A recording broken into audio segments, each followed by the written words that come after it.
Okay, satu sebab apa kita guna flip, bukan kita guna flip. Satu sebab apa daripada problem statement yang dibuat tu saya nak you present sebab nak get familiar dengan bercakap juga. Because otherwise you are not confident in talking. So sebab itulah kalau for research ni sebenarnya it's not only for writing but you have to confidently telling us about your project. What's the problem? What is research problem? What's the problem statement? What's the difference between problem statement and research problem? Kita recall balik, kita recap balik sebelum kita pergi tengok. What's the difference? I'm asking you to come up with a research with a problem statement, but what is the difference between problem statement and research problem? Anyone? Ada beza tak? Doktor, saya jawab, saya cuba. Research statement problem statement tu. Problem statement dengan research problem. Yes. Statement tu satu statement ataupun yang pendek-pendek je lah. Kalau research problem satu yang merangkumi seluruh research tu punya. Yang merangkumi seluruh tu apa yang terangkum? Sudah. So apa yang terangkum dekat dalam research problem tu yang orang nak tahu? Objektif tu kah? Okay, apa dia? Saya tak tahu. Problem statement pun masuk tak dekat dalam research problem? Problem, masuk. Masuk? Okay, lagi apa lagi? Kod? Mana boleh kod? Satu je yang saya nak jawab doktor. Orang lain pula saya pass kat orang lain. Okay, nak pass baton. So what's the difference between research problem and statement of problem? What is a research problem?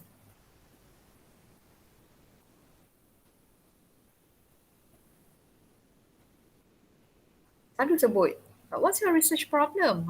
Kan? It's the question that, no, that's not right. That's research question. But like the gap that we identify in that we want to fill in with our research, I guess. Yeah. Okay, all right. It's a gap that you want to identify in your research. Okay, ada lagi tak? The gap that is like in the study that we are doing lah. So that is the problem that we identify in the field of study. So thus that we make it as our research problem. Okay, alright. Okay, kalau tadi Ganta cakap gap, kalau Fad tadi sebut yang merangkumi dalam research. Tu bila saya tanya apa yang terangkum dekat dalam research. Lepas tu Fad dah rasa macam tak apa, pass kat orang lain. Okay, kalau Aganta is actually something that related to the gap. Okay, how about the others?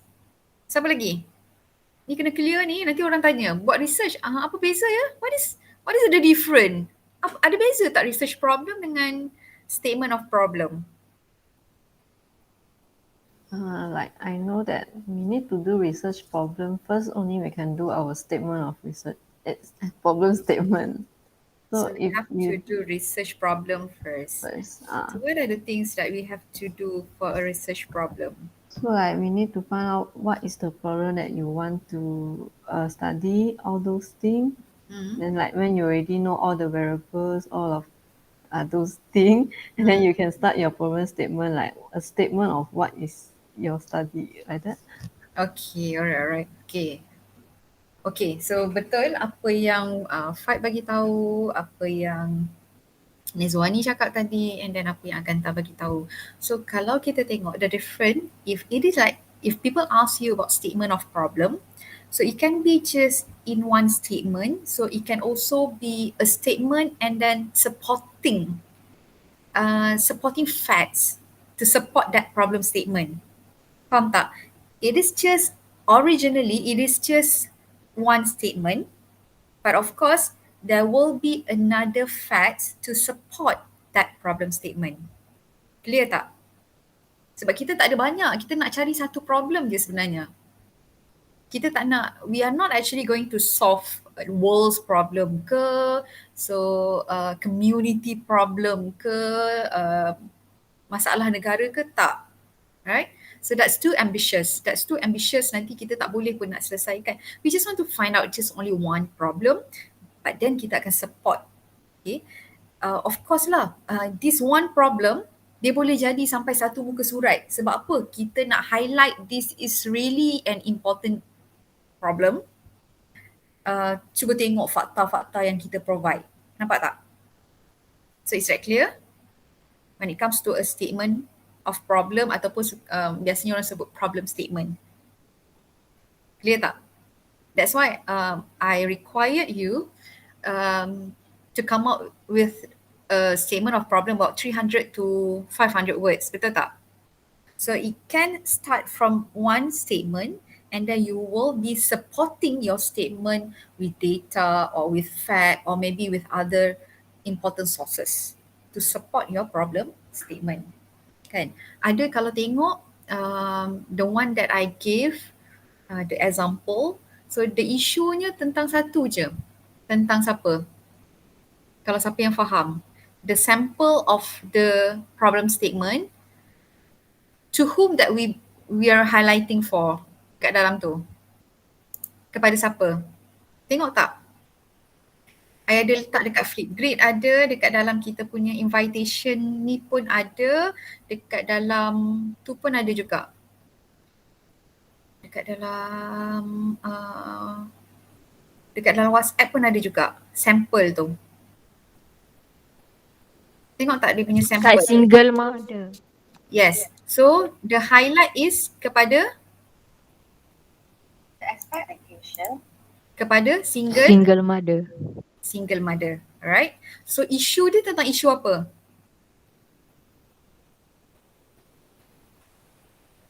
Apa isu dia single mother ni? Boleh nampak tak isu apa? Boleh doktor. Apa isu dia? Apa problem single mother?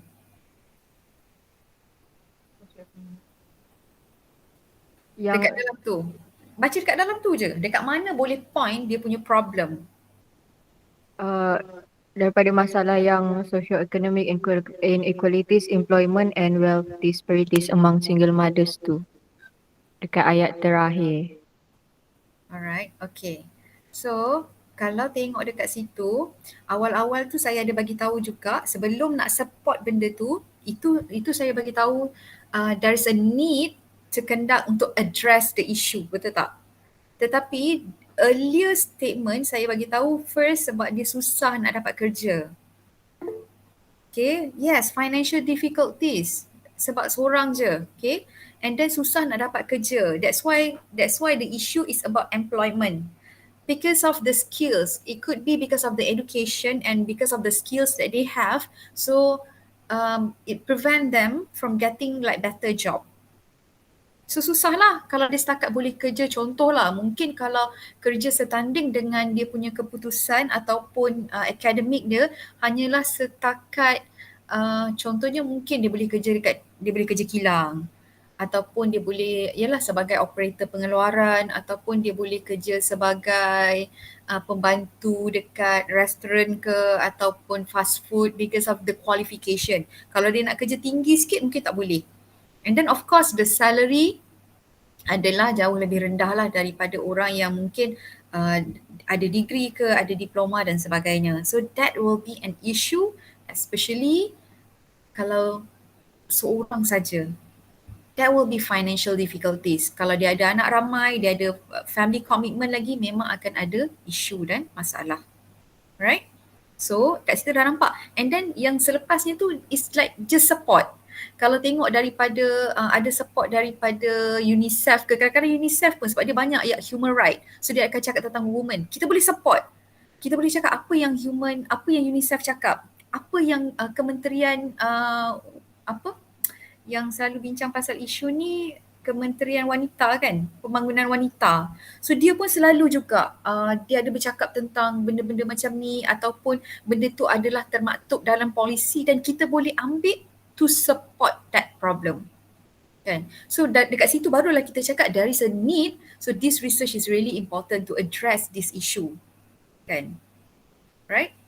Dan satu lagi saya beritahu juga, ada juga kalau kita tengok dekat situ, dia ada beza tau, dia ada beza, ada spouse yang meninggal, ada spouse yang orang kata bercerai hidup, kan ada yang abandon. Kalau yang meninggal ni, sekurang-kurangnya dia dapat sok-sok. Kan? Yang meninggal dia akan dapat sok-sok, itu terbela sedikit. Dia ada dapat sok-sok, so kalau husband tu ada insurance, so insurance tu akan dapat kepada isteri dan anak-anak. Tetapi for those wife been abandoned, dah kena tinggalkan macam tu, memang dia susah. Sebab dia tak ada side income. Ataupun kalau diceraikan, biasanya kalau diceraikan, kalau for us Muslim, tanggungjawab tu masih lagi kepada suami untuk menyara anak-anak. Unless those yang tak fikir tanggungjawab. Jadi dia tak akan dapat sok-sok apa semua, memang tak dapat. So dia kena kerja. Kalau wife tu sebelum dia tak pernah bekerja, bila ada anak dan juga tak dapat pun nafkah sepencarian ke ataupun bulan-bulanan ke untuk cover anak, nak tak nak dia kena jaga. So ada perbezaan. Mungkin kalau ada orang yang berminat nak buat tentang this research, so dekat situ it will be interesting to tengok, to see the differences between yang mana spouse because of marital death, spouse yang isteri yang ditinggalkan suami kan, been abandoned, ataupun isteri yang memang diceraikan suami. So keadaan mereka ni adalah sebenarnya agak berbeza. Mungkin berbeza bergantung kepada kalau contohnya bekas suami tu kalau dia diceraikan, bekas suami bertanggungjawab, dia ada nafkah. Dan mungkin dia tidaklah memerlukan sangat ataupun taklah melarat sangat hidup dia. Tetapi kalau dia tak dapat benda tu, so it will be terrible, and of course that is a problem. Dan kes tu di setengah tempat sebenarnya banyak kes macam tu berlaku. Kan? Apatah lagi kalau macam spouse tu dah berkahwin lain, langsung dilupakan terus. Kan? So benda tu berlaku, dan and of course benda tu walaupun bukan masalah kita, kan, tu bukan masalah kita, bukan masalah family kita pun, but this is actually the problem that faced by our society. It could happen, who knows, kan, tapi na'udzubillah lah, it could happen to any of our family members. So it could happen to our friends, it could happen to our society, and then so sekurang-kurangnya bila kita buat research ni, we can suggest to the policy makers, we can suggest to the government what can be done to help them. That is the important of research. Sebab kalau kita cakap mulut macam ni je, orang cakap, you buat research ke, you ada data ke pasal ni? Okay, so kita tak ada data. So then what's the point? You tak ada data nak support. Sebab itulah perlunya ada research so that kita ada data. Bila kita bercakap, we based on concrete data. Kan? This is actually based on the interview that we have conducted with mungkin single mothers. So this is based on our analysis of the survey conducted on like 200 single mothers. So ada data. Okay, right? And of course kita orang tak boleh bercakap, kita boleh percaya ke dengan data tu? No. Then you're not supporting research. If you start having like doubt about data, kan? Right? Okay, so kita dah nampak. So can you see the differences? And of course, when we are talking about a problem statement, it can be just like one statement, and then if you have further kita panggil further sentences that will be used to support your problem statement. On the other hand, for a research problem, research problem ni is actually something about things that it could be related to your topic, any area of concern. So what you are interested in doing. So it can be also in terms of you would like to search for answers. That's why first thing, when you are interested into certain research area, my first question, is there any issue within that area? So is there any what is the gap? Okay, so bila ada isu tu sebenarnya ataupun bila ada gap tu, so kita kena baca sikit lah. Bila kita kena baca, So when you start doing your reading, then you can find the gap. Tak pernah ada report lah pasal ni. Kenapa tak ada report lah? Isu ni melarat. Something like that. Isu ni kan sentiasa every year berlaku. Tetapi there's no reporting ataupun there's no publication on this problem contohnya. Kan? So dekat situ kita nampak gap. Okay? Ataupun ada report tapi report tu kita rasa macam hanya cover on satu atau dua perkara je, sedangkan ada banyak isu dekat situ. Pun boleh kita cakap macam tu. Kan? So that's why bila research problem ni, of course once kita dah tengok kita punya area of concern, and then kita tengok juga in terms of is there any issues, and then kita rasa macam drive us to find the answer to certain questions. Sebab itulah kita ada objective. What would be our objective? What is our aim? And then dekat situ juga, dalam tu juga kita akan start tanya, we start asking ourselves what we want to find. And then daripada situlah kita akan develop our research questions and also research objective. Okay, so betul macam yang Nizwani cakap tadi, kalau macam kita tak start dengan research problem, macam mana kita tak tahu specific topic, specific area yang kita nak buat, macam mana kita nak tengok, kita nak come up with a problem statement. Kan? So once kita dah ada problem statement, so kita dah boleh tengok dah lah, apa sebenarnya yang kita nak cari, what you want to find out. Barulah kita boleh bina kita punya objektif daripada situ. Kan? So daripada situ pula bila dah ada objektif, senanglah kita nak bina research questions. So kita nak address that issue. Sebab itulah kalau macam problem statement ni kita tak perlu ada banyak pun. Sebabnya nanti kita pening kalau kita ada banyak masalah tapi sebenarnya kita nak tackle satu je. Tak mampu pun nak tackle semua. That's why we can just have only one. Kan? Ada setengah orang dia ada dua. Which is ada dua tu yang berkait. Kan? So nanti dekat research problem dia, dekat research questions dia ataupun research objective memang dia nak address specific problem ataupun specific issue. Okay, so is that clear? The difference between research problem and problem statement? Okay, saya rasa hari tu pun Dr. Sarina ada bagi beberapa tips. Betul tak? Macam mana nak buat tips for doing a research problem. Kan ada beberapa tips nak buat research problem, and then ada beberapa sources. Memang kalau untuk yang beginning ni, for beginning memang kita kena, like you have to do a lot of reading, and then you have to be critical. Kan? Macam mana nak jadi critical? How to be a critical reader? How to be critical reader? Kena baca banyak bahan. No. How to be a critical reader? Find problem in each sentence we're reading, or like when we are reading along the way, challenge the readers as well. Okay, apa dia Ganta? Apa dia? I don't know. The last sentence tadi? Challenge the researcher or challenge the researcher. Okay. Ada lagi tak? Ada tak lagi yang lain? What is a critical reader? Challenge the question being thrown. Pardon? Ganta, suara kau dia macam 2 kali speed. Kenapa ada echo? Bibi dengan Kiki duduk sebelah-sebelah. Oh, patutlah.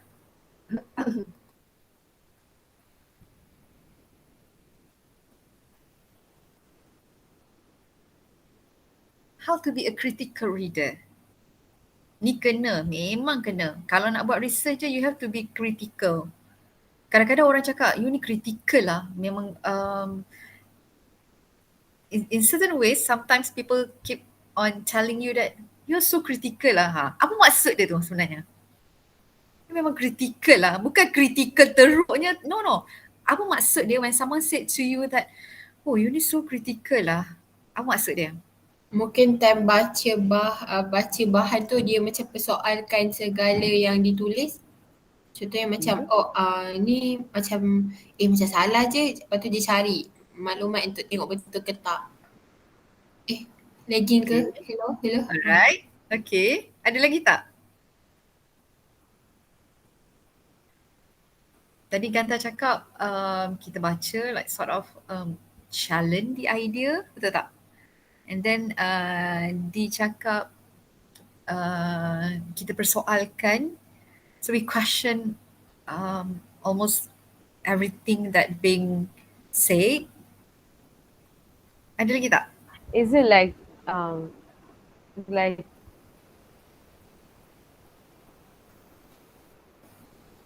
to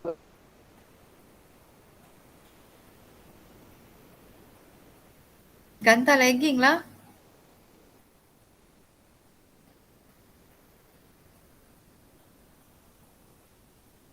Tak dengar dah Sar. Ke saya, ke internet saya yang tak dengar? Tak. Ganta. Okay. Apa maksudnya when someone suddenly telling you you're so critical lah. Apa maksudnya tu sebenarnya? Ke dia macam lepas dia baca tu doktor, dia akan macam evaluate apa yang dia baca tu. Okay. Lepas dia baca, dia akan evaluate apa yang dia baca.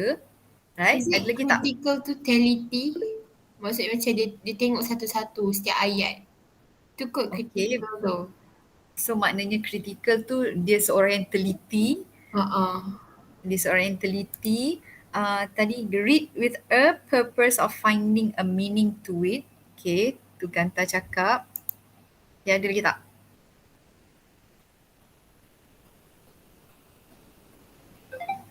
Okay, so I would like to see that you are also being critical. Being critical tu nanti masa dekat dalam your literature review. Okay, so that, okay, critical ni maksudnya examining the points, addressing the gap knowledge, saya baca, then counter with another arguments. Okay, alright, okay, alright, so itu yang Kikil bagi tahu. Okay, so being critical it doesn't mean that you have to accept everything that being said. Kan? Sometimes if we think that, oh, okay, this is something right, yes, but it doesn't mean everything being said about previous researchers that we have to agree. No, it doesn't necessarily that. Sometimes, ada kalanya kita mungkin kurang bersetuju. Then you are started to be critical. Or when you start to question. Tadi ada kan? Apa sebut tadi? Mungkin kita mula mempersoalkan. Okay? So bila kita rasa kita mula mempersoalkan, bukanlah kita kata research yang dibuat tu tak betul. No. But kita argue. When we start argue. Dan biasanya kalau kita tulis dalam bahasa Melayu, kita akan guna perkataan walau bagaimanapun. So, kita tunjukkan perbezaan. Okay? Sebab apa? Research pun kalau perasan, ada kalanya findings tu tak sama. Kan? Ada finding tak sama. Sebab apa? Researcher ni dia bukanlah boleh cover semua. Population pun mungkin sikit je. Mungkin findings yang dia dapat dekat Melaka tak sama dengan findings yang dia dapat dekat Sabah. Nampak tak? So, ada kalanya kita dapat findings yang berbeza, which is janganlah sebab apa bila kita nampak alamak dia ni tak support lah research, jangan kita lupakan dia, jangan kita tinggalkan, just kita cari semua yang support dengan apa yang kita nak buat. Kan? Contohnya kalau macam kita nak buat tentang digital inclusive lah contohnya, ataupun kita nak buat tentang online learning, kita cari semua yang positif je tentang online learning. That is wrong. Kan? Sebab apa nanti you kata alamak nanti tak support lah kita punya research kita kan. That's wrong. Okay? Why not that you are being critical, you also say something different about online learning. Banyak isu tentang online learning sebenarnya. So mungkin ada researcher dia cakap semua positif je tentang online learning ni, semua bagus. But try also don't put aside researchers, the findings from researchers that telling us something about the drawbacks of online learning. Ambil juga yang tu. Then we start to be critical. Kalau dalam bahasa Inggeris, kita akan guna perkataan on the other hands. However, kan. So kita bila once kita dah start guna perkataan-perkataan tu, so maknanya kita argue. So we are looking two sides of coins. Kan. So then you are being a good researcher. Kalau tidak, kita hanya akan baca research ataupun artikel yang hanya favor apa yang kita nak buat je. Kebanyakan researcher macam tu. So try not to be like them, try to be more. Kalau Mak Saleh tak, dia akan cari, they are critical reader. Sebab tu even daripada budak 6 tahun pun dia dah ajar critical thinking. Critical in the sense that bertanya soalan lah kan. Kadang-kadang dia banyak tanya. So dia punya inquiry dia tu tinggi. So like inquiry dia tinggi. So dia akan tanya, contohnya lah, I still remember budak 5 tahun je kan, kita kalau dekat airport, kita kena keluarkan all the liquids masuk dekat dalam plastik kan.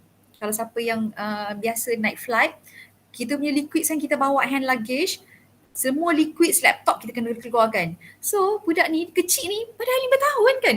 Saya rasa macam anak saya kan, dia didn't bother pun. Tapi so Mom, why we have to put all the liquids in that plastic bag? Dia tanya macam tu. So I'm just standing behind. Budak 5 tahun tanya mak dia. Saya mak ni pun memang rajin sangat melayan. Melayan anak dia. Oh, because we have to declare. We have to declare that we have brought all our liquids. But why we have to declare? Why they want to see our liquids? Macam tu lah dia start tanya. Kan?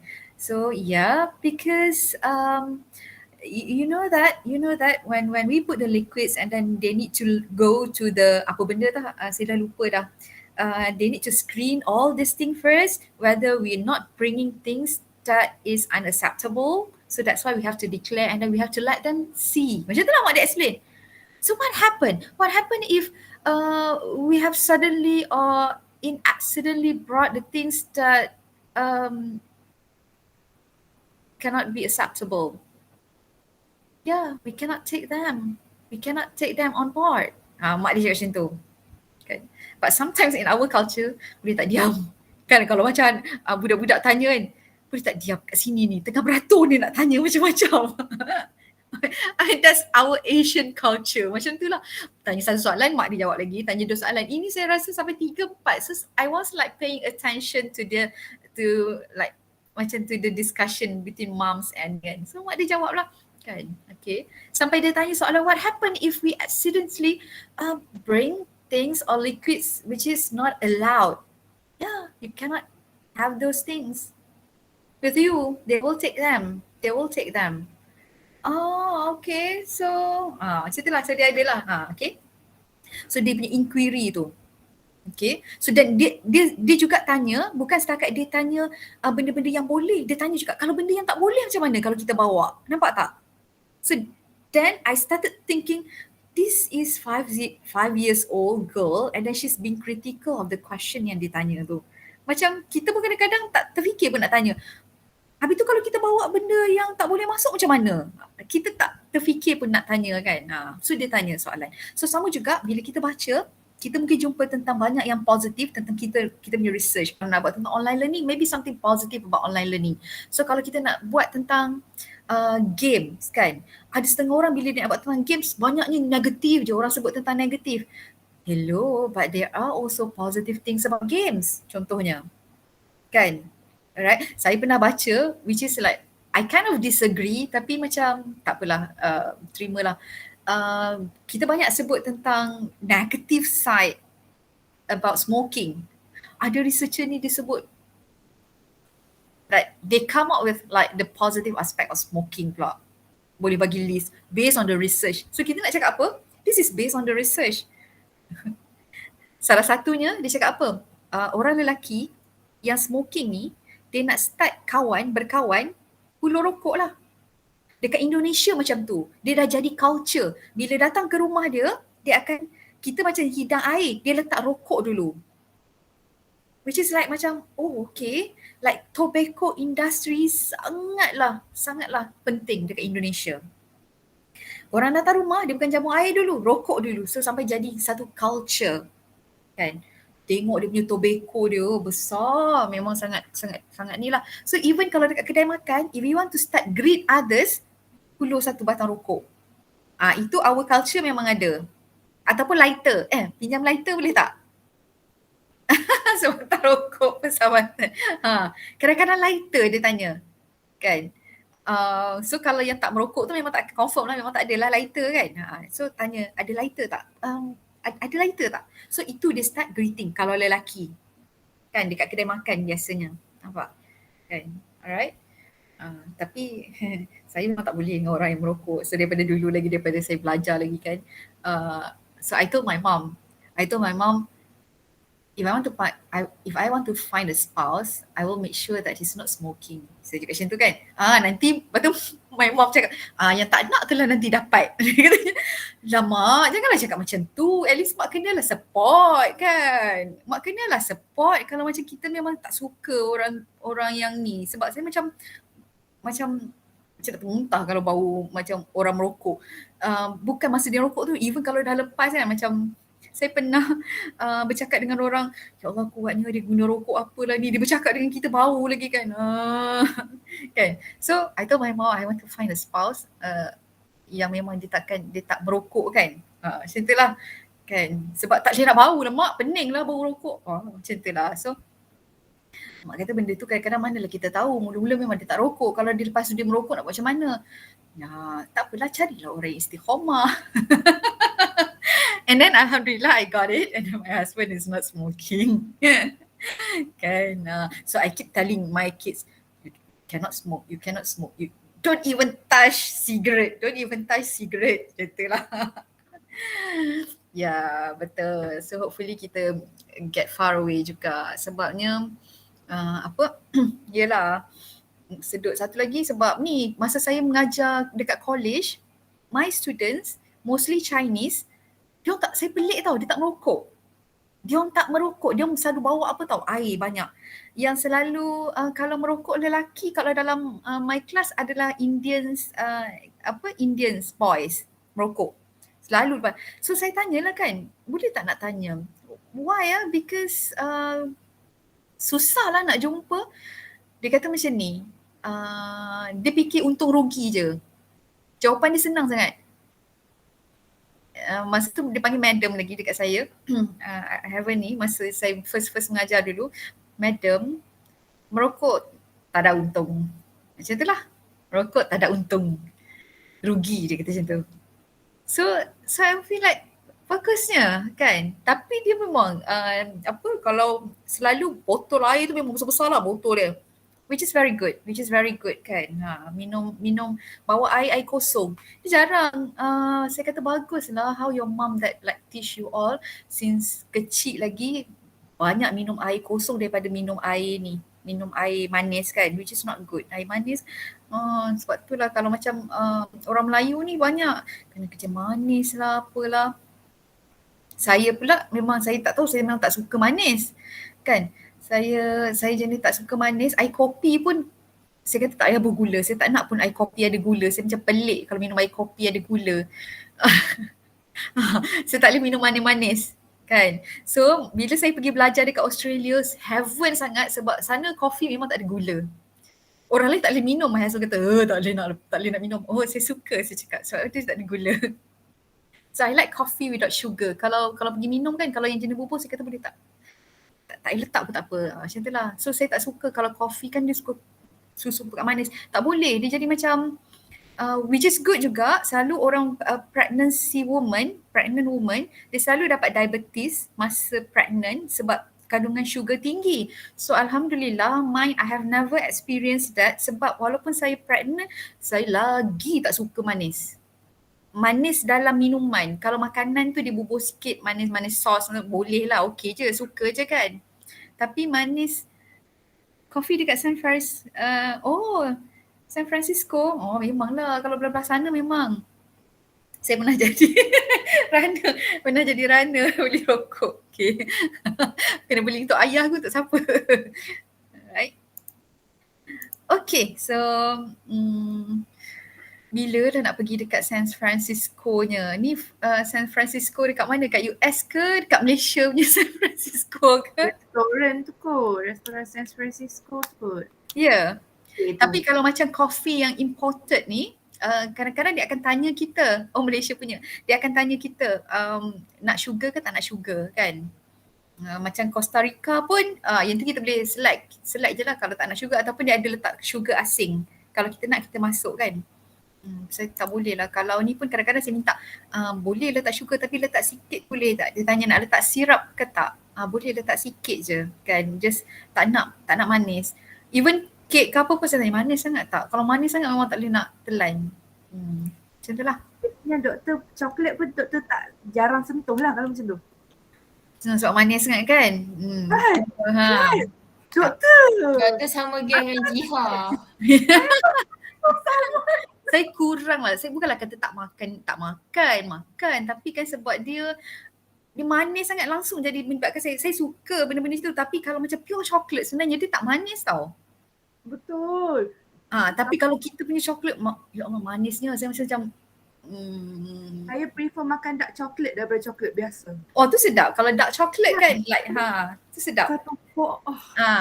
Tu sedap. Boleh. Dan dark chocolate sebabnya dia tak manis. Kalau macam kalau yang ni alamak manis, itu kopi pun kan saya pandang kopi pahit kan. So my husband kata tak nak lah. Dia kata tak boleh. Kalau saya punya kopi dia tak boleh minum. Dia kata sedap. Yang pahit-pahit tu. Saya pun satu family tak boleh minum kalau kopi saya buat. Ya ke? Tak manis? Tak manis. Lepas tu kopi tu memang betul pure. Tu best tu kan.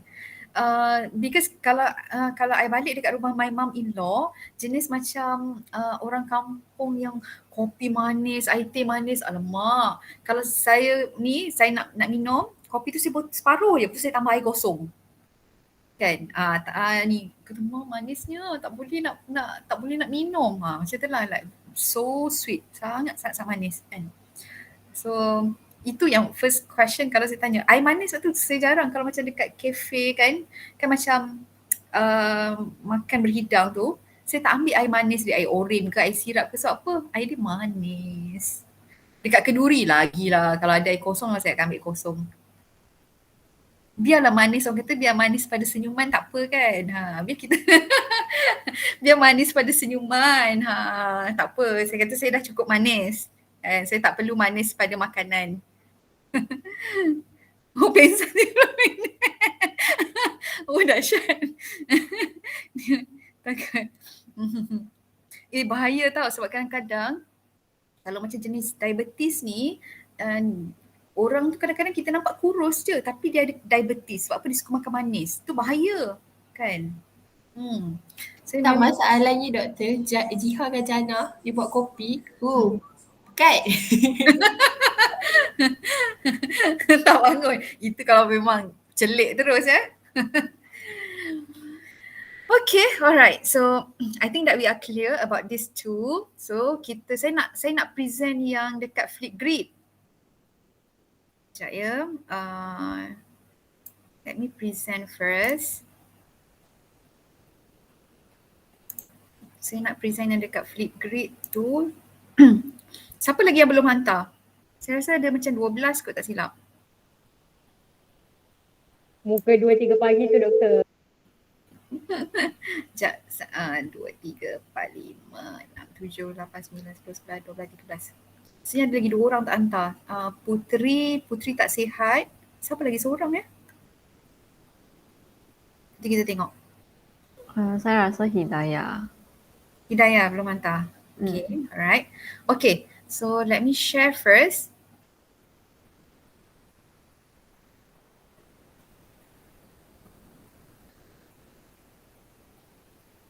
Okay. Semua muka barai teruk tu. Tak apa, yang ini senang sebab dia terus ada untuk recording kan. Okay, dengar tak? Since the world was blown up by the COVID-19 pandemic, the government has implemented the Movement Control Order (MCO) in the Alah, sorry. I tertekan immersive reader. Lambat pula. Sekejap ya. Kita back balik. Have you tried the immersive reader? Haven't yet. Haven't yet? Baru tahu doktor. Just now. Kalau immersive reader ni, Besides that, the internet has let us access media with such Kejap, convenience. dia The ni. social media has Kejap been ya. so widely used. kalau immersive reader, sekejap I stop sharing sekejap. Kalau immersive reader, dia once kita tekan, sebab dekat situ dia ada button dia akan pergi kepada teks. Okay, dia akan pergi kepada teks. Even benda yang I share the topic pun, you can just click immersive reader, so dia akan jadi text reading. Dia akan bacakan untuk kita. Kan? Sama juga even video ni pun, kalau I nak convert kepada teks, that's why I ask you all to prepare the text first. So video ni pun dia boleh jadi dalam dua bentuk juga. Okay, alright. So let me present again.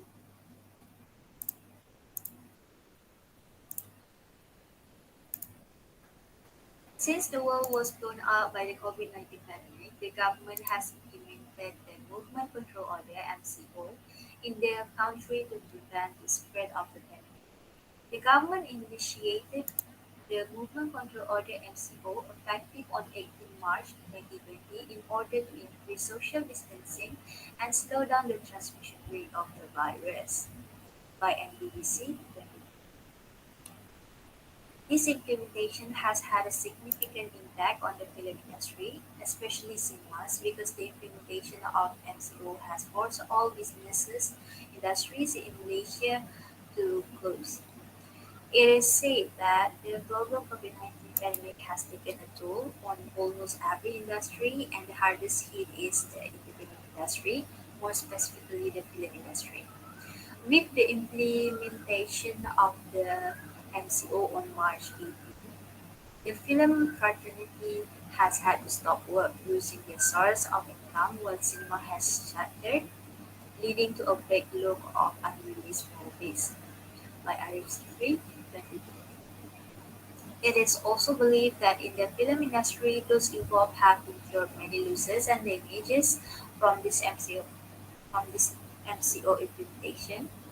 It is said that the cinema industry has had to bear losses of more than RM 600 million, with more than 20,000 industrial workers affected since cinema operation closed last year. By Serima Muhammad Salahuddin 2020. There is also a statement from Golden Screen Cinemas Berhad GNC CEO Community said the local cinema industry is currently facing a crisis. Since the start of pandemic in March 2020, cinemas have now been shuttered for close to a year. In 2020, the industry incurred loss of up to RM 500 million and a 19% drop in revenue year on year. She explained. Co warns that if the lockdown prolongs, more cinemas will face closures. There is also a statement stated that more than 20,000 Malaysians in the industry are at risk of job losses if the cinemas industry collapses. By Azalia Azwa 2021. The implementation of the MCO are not only impacting the film industry, but it is also impacting on the television TV production, which risks thousands of workers their jobs. It is said that the various jobs in front of and behind cameras, as well as those linked to the industry, are affected due to the change of production plans.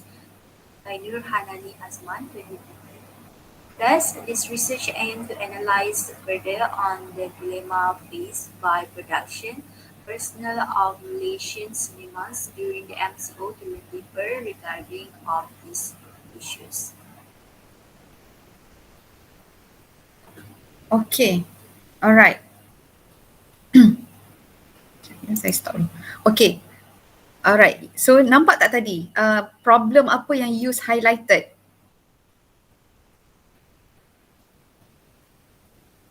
Nampak tak tadi?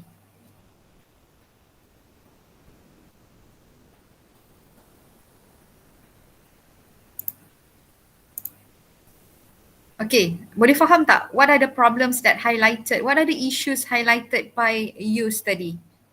Dekat dalam video.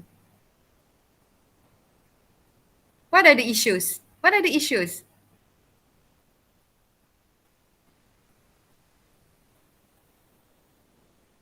Boleh pick up tak issues apa dia? It's about the cinemas closure during pandemic COVID-19. So dia ada support dengan data. Dengar tak tadi? Okay, dia ada support dengan data. So from various resources, kerugian berapa kan. So bila dia bercakap tentang isu tu, so maknanya, so saya nampak this is how you make a connection dengan data. So dia nak support. Mula kita cakap ada problem. So macam kadang-kadang mungkin orang tak berapa percaya bila kita cakap problem ni tanpa supporting. So when we have like a support, like berapa dia lose contohnya. So lepas tu juga support juga dari segi kalau sebelum ni mungkin in terms of economy, so cinema is actually one of the things that boosting our film industry contohnya. But during the pandemic COVID-19 benda tu semua close, like crowded places are avoided, so banyak. So termasuklah juga perfilman, like industry, film industry one of them selain daripada hospitality, perhotelan dan sebagainya, perfilman pun mengalami isu yang sama. Production crew banyak tak jalan, studio stop kan. Okay, so use analysing cinema, Malaysian cinema, production like production personnel cinema kan. Okay, so kita nampak. Okay, so those are the issues. Clear tak? Boleh nampak kan? Alright, so kita tengok pula next.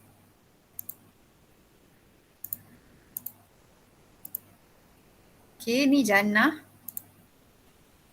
Perkembangan teknologi maklumat IT dengan aplikasinya telah mengubah cara manusia berfikir dan bekerja. Untuk mengembangkan pemikiran dan minda pelajar khususnya, pendekatan pengajaran dan pembelajaran teknologi maklumat perlu diubah kepada pemikiran penyelidikan, mengumpul maklumat dan menganalisis data ke arah menggalakkan kreativiti dan motivasi pelajar. Pendekatan pengajaran secara tradisional, secara sogok nota-nota seharusnya dikikis dari pemikiran pengajar, tapi diubah dengan membekalkan pengetahuan dan kemahiran ke arah mendapatkan maklumat. Jetland 1995. Lebih 150 negara menggunakan aplikasi TikTok dan menjadi pengguna aktif untuk mengetahui pelbagai info dan untuk berhibur. Monthly Active User MAU atau dikenali sebagai pengguna aktif bulanan di aplikasi TikTok telah mencatatkan 732 juta pengguna aktif dari seluruh negara pada Oktober 2020 dan 42% bersamaan 307 juta orang dari penggunanya adalah golongan remaja, generasi Z yang berusia antara 18 hingga 24 tahun. Negara Malaysia telah mencatatkan sebanyak 4 juta pengguna paling aktif sepanjang tahun 2020 dan 69% pengguna aplikasi TikTok di Malaysia adalah remaja. Pengguna yang aktif rata-rata menghabiskan waktu minimum sebanyak 53 minit menonton video-video TikTok. Kompas.com 2021. Semasa menggunakan aplikasi TikTok ini, para pelajar menyatakan mereka sangat terhibur menonton video-video sehingga melupakan waktu untuk belajar dan menyiapkan tugasan. Mereka mengatakan dengan menonton video-video di aplikasi TikTok, ianya dapat membantu mengurangkan tekanan selepas seharian belajar dan menyiapkan tugasan. Hal ini kerana emosi mereka juga terganggu semasa belajar dan kitaran waktu tidur mereka juga tidak normal. Rizka Marini 2019. Selain itu, ketagihan yang melampau sehinggakan mengabaikan tugasan yang diberikan oleh pensyarah masing-masing. Isu ini dianggap serius kerana ianya melibatkan tingkah laku pelajar tersebut di mata pensyarah mereka. Implikasinya, aplikasi TikTok sangat berpengaruh dalam kalangan pelajar IPT. Pengguna aktif aplikasi ini tidak akan pernah jemu memuat atau terus menonton video-video. Mereka turut menjadikan aplikasi TikTok ini sebagai sebahagian aktiviti harian mereka yang mereka patut laksanakan. Rizka Marini 2019. Justru itu, pengkaji ingin mengetahui sejauh manakah aplikasi TikTok ini membuat perubahan tingkah laku pembelajaran dalam kalangan pelajar IPTE.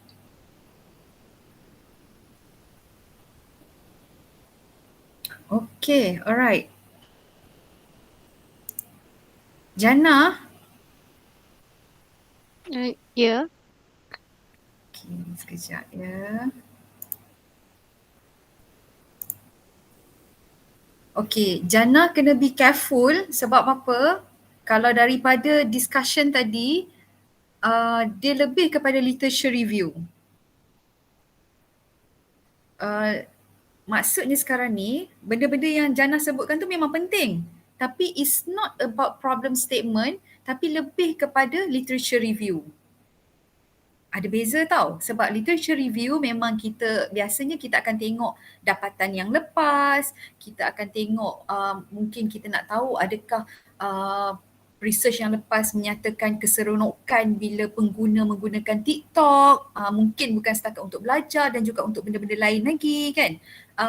Ataupun kita bercakap tentang takkanlah membaca ni kita nak belajar ni kita nak associate dengan reading textbook je ke ataupun hanya sekadar membaca sahaja ataupun mendapatkan maklumat, tetapi ada juga platform lain, itu pun semua dekat dalam literature review. So saya tak dapat point lagi untuk problem statement, saya tak dapat lagi tau Jana, kena cari tau. Dia sekarang ni apa yang Jana cakap tu itu semua benda yang untuk support your literature review. Benda yang perlu dimasukkan dalam literature review, yes. So nanti yang part yang tu move ke literature review. Tapi sekarang ni bila kata nak buat TikTok untuk pembelajaran, sebenarnya apa isu dia sampai kita kena buat TikTok untuk pembelajaran? Itu yang Jana kena fikir. Faham tak? Itu kena fikir. Faham? Apa sebenarnya? Kenapa sampai cikgu-cikgu nak kena buat TikTok untuk belajar? Itu kena fikir. Adakah sebab budak-budak dah kurang minat belajar dalam keadaan dengan cara konvensional ke, dengan cara tradisional whiteboard ke? Adakah pelajar dah tak minat macam tu? Ataupun apa isu? Itu isu dia. Ataupun adakah budak-budak dah kurang motivasi bila belajar macam biasa? Dalam classroom, ada whiteboard, buka buku, baca buku. Adakah? Dan itu saya nampak isu. Barulah kita boleh claim yang guna TikTok untuk pembelajaran tu adalah satu alternatif. Sebab apa? Sebab ada isu tadi, ada masalah, ada problem. Tapi tadi semuanya benda yang best. That's not issue. Itu benda yang baik. Benda yang mungkin to support your study, masuk kat dalam literature review. Tapi sebelum kita nak jalankan study tu, kita kena tahu dulu apa masalahnya macam tu. Kena tanya diri sendiri dan baru kita boleh cari. Apa masalahnya sampai nak kena kaji tentang pembelajaran menggunakan TikTok? Itu dulu kena dapat. Dapat point tu baru settle. Okay? Okay tak Jana? Faham tak? Okay, dia dah baru faham. Okay. Saya pun tak faham nak buat So kena cari dulu. Kenapa lah sampai nak kena guna TikTok? Sekarang ni dah tak laku dah ke pen dengan whiteboard ke? Faham tak? So Jana kena tengok adakah dah semakin menurun ke motivasi pelajar-pelajar ni kalau belajar macam biasa ataupun macam mana? Mungkin pelajar ala baru ni buka-buka dia digital, jadi orang dah makin kurang. Kalau dapat isu tu baru saya nampak okay, dan relevant. Memang sangat relevan, kena guna TikTok untuk pembelajaran. Budak-budak dah tak berminat kalau buka macam biasa, ada whiteboard, ada tulis-tulis ke, baca buku ke, dia tak berapa nak dengar contohnya. Kan? Okay? Alright. Nanti saya akan write sikit lah komen berdasarkan ni ataupun, tapi sebab kita dah bagi direct comment kat sini kan, saya akan bagi video ni, lagi senang lah. Right? Okay, kita tengok balik.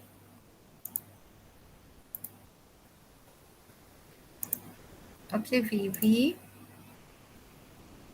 Pada masa kini, pembelajaran dan pengajaran dari rumah (PDPR) telah menjadi norma baharu dalam kalangan pelajar dan juga pendidik semenjak wujudnya wabak coronavirus novel COVID-19.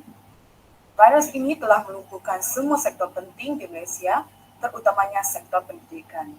Hal ini secara tidak langsung memberi pelbagai kesan terhadap pelajar, bahkan pendidik dari segi emosi, kewangan, kesihatan, pengurusan masa, dan sebagainya.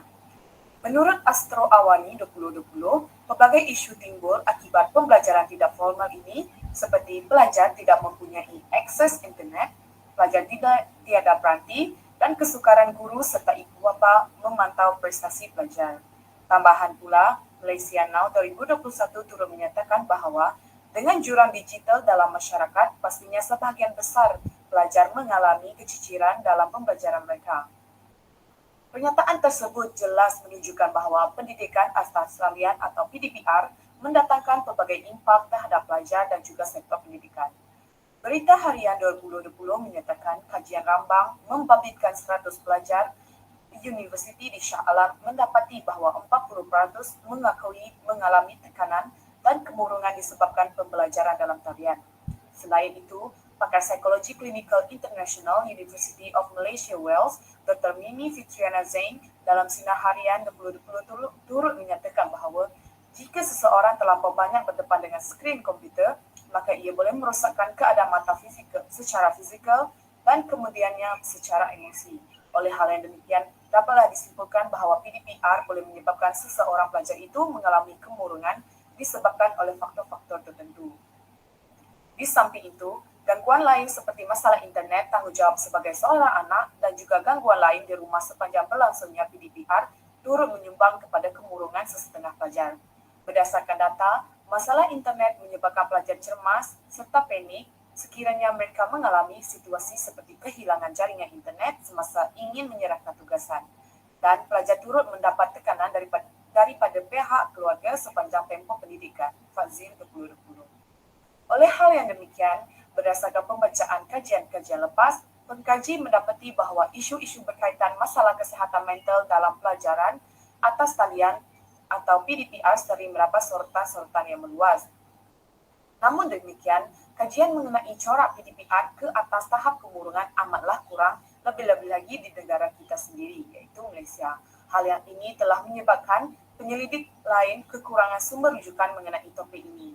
Oleh hal yang demikian, kajian ini adalah bertujuan untuk mengisi ruang atau jurang kajian tersebut.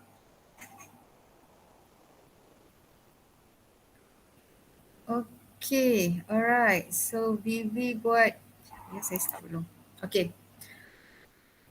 Okay, kalau kita tengok tadi, so Vivi ada menyatakan tentang permasalahan yang wujud, okay, sepanjang perjalanan PDPR. So kalau kita tengok ada banyak tadi kan. Of course di samping ada yang tak ada peranti ataupun masalah emosi. So itu antara isu kan. Bila kita ada isu dan baru kita boleh tengok okey ada banyak ni isu kan.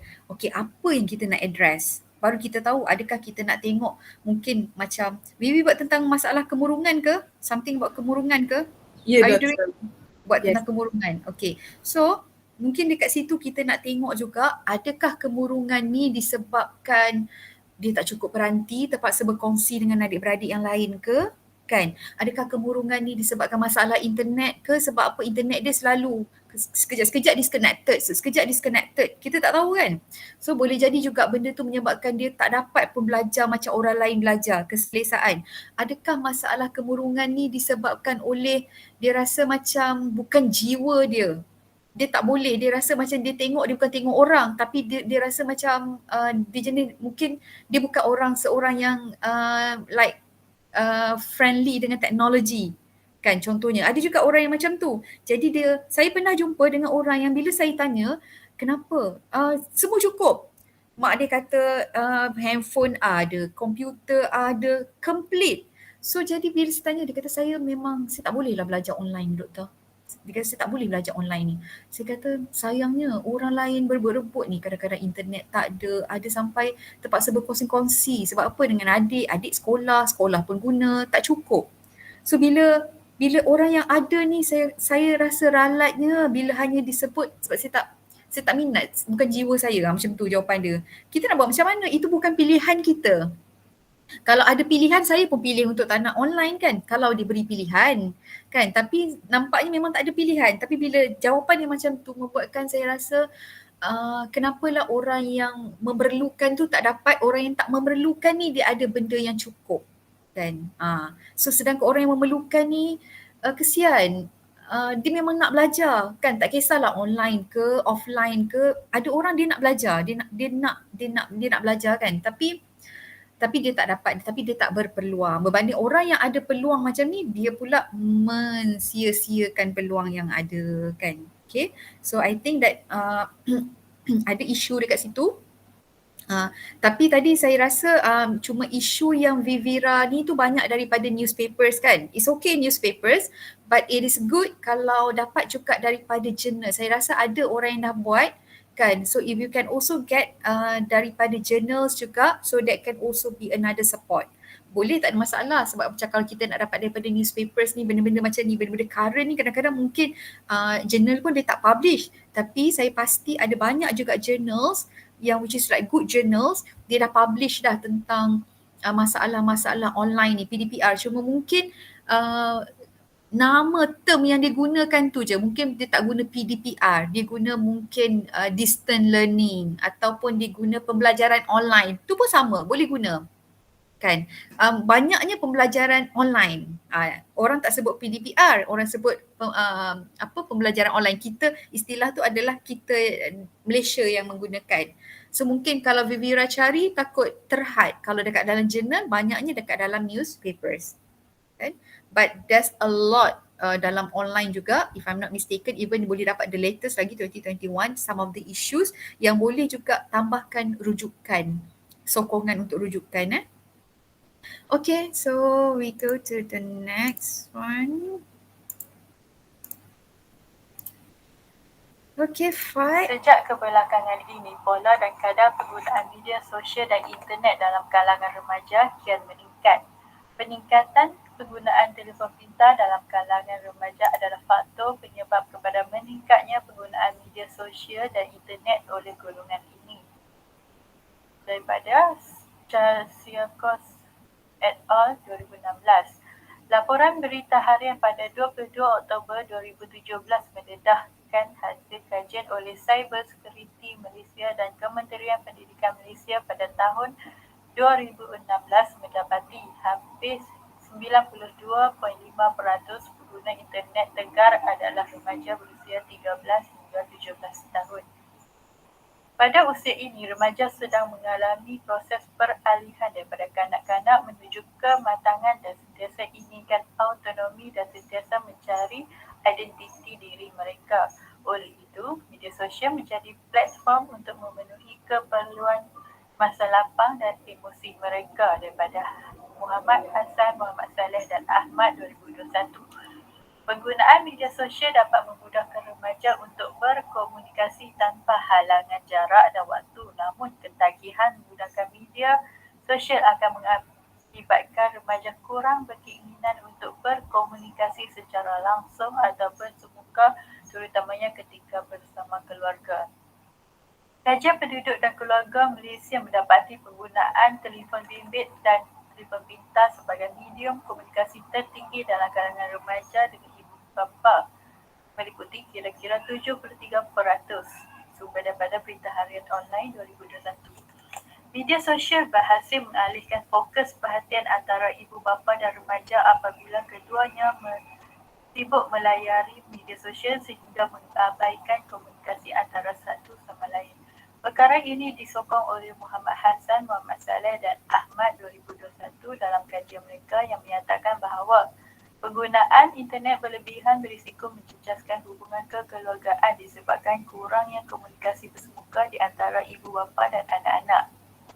Media sosial juga telah mengubah cara manusia berinteraksi dan kemahiran bersosial semakin terhakis. Sesetengah orang tidak mampu untuk meneruskan perbualan biasa atau berinteraksi dengan orang secara bersemuka kerana terlalu bergantung kepada media sosial. Kebanyakan orang lebih taksub untuk memeriksa telefon pintar mereka setiap 2 minit daripada terlibat dalam perbualan bersemuka dengan anak atau pasangan mereka. Sumber daripada Kalpati Ramaida Subramanian 2017. Akibat terlalu leka bermain gadget, sesetengah keluarga bagaikan kehilangan kasih sayang kerana masa yang sepatutnya dinikmati bersama telah digantikan dengan melayari media sosial. Hanya jasad bersama tetapi minda mereka sebenarnya berada di luar bersama rakan di alam maya. Selain menikmati permainan video atau mendengar muzik.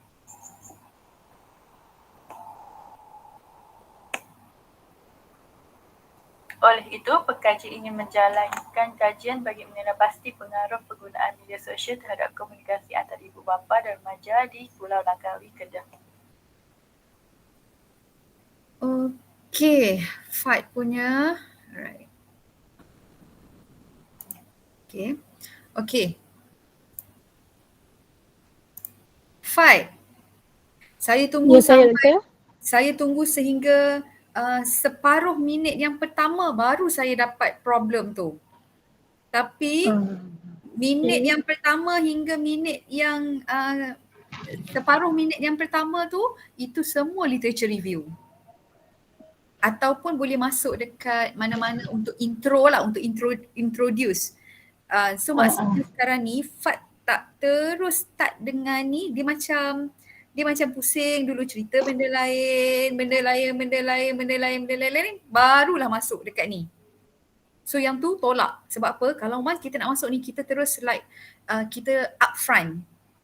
Kan? Kalau satu general statement je tak apa. Lepas terus kita masuk dengan problem. Tapi ni 1 minit yang pertama, 1 minit lebih yang pertama tadi banyak cerita tentang macam introduce tentang penggunaan media sosial, berapa ramai yang spend masa untuk social media ni, berapa banyak macam itulah, dan sehingga dia punya problem dia sehingga merenggangkan hubungan tu minit yang separuh yang kedua tadi. Nampak tak? Okay.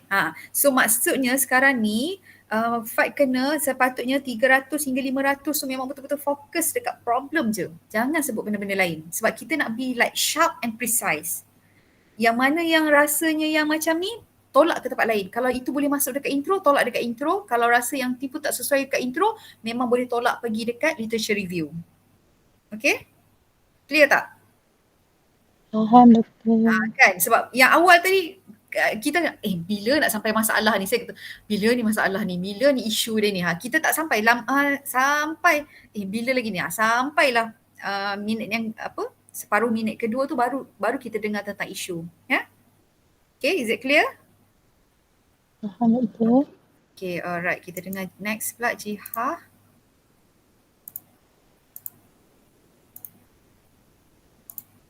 Seiring dengan perkembangan media sosial seperti Facebook, Twitter dan Instagram, pada September 2016 telah wujudnya satu aplikasi baru di China iaitu aplikasi TikTok. Aplikasi TikTok ini merupakan aplikasi yang membuatkan ramai orang mudah terkenal. Aplikasi ini telah berjaya memasuki negara-negara Asia yang lain, Amerika Syarikat dan bahkan seluruh dunia pada September 2017. Aplikasi ini mula mendapat sambutan di Malaysia pada tahun 2018, tetapi pada sekitar tahun 2020, aplikasi TikTok telah mendapat sambutan yang menggalak oleh rakyat Malaysia, terutamanya golongan belia muda. Mengikut laporan TikTok, aplikasi ini telah mencatatkan seramai 1 bilion orang yang menggunakan di seluruh dunia. Di Malaysia sahaja telah merekodkan seramai 4 juta orang menggunakan aplikasi TikTok ini. Laporan TikTok juga telah merekodkan bahawa seorang pengguna aplikasi TikTok akan meluangkan masa sebanyak 52 minit bagi setiap sesi. Pengguna aplikasi TikTok secara berlebihan telah menyebabkan masalah personaliti remaja masa kini atau lebih dikenali dengan istilah narsisme. Menurut Purnamasari dan Agustin 2018 jilid 118, narsisme adalah satu sifat seseorang yang terlalu menyayangi diri sendiri. Narsisme juga boleh ditarifkan sebagai satu bentuk keinginan pribadi untuk menunjukkan bahawa dirinya adalah orang yang sempurna, lebih bijak dan lebih penting daripada orang lain untuk menarik perhatian dan kepuasan untuk diri sendiri. Orang yang mempunyai tingkah laku narsisme bukan sahaja suka mengambil gambar diri mereka sendiri dan memuat naiknya di media sosial, tetapi mereka juga suka bercakap besar tentang diri mereka kepada orang lain. Dengan penggunaan aplikasi TikTok yang berlebihan, tingkah laku narsisme pengguna aplikasi ini dapat ditunjukkan dengan bilangan video yang telah dimuat naikkan di dalam akaun TikTok mereka sendiri. Kenyataan di atas disokong dengan kajian daripada Dodi Irawan, Asnawati, Feral Indasari.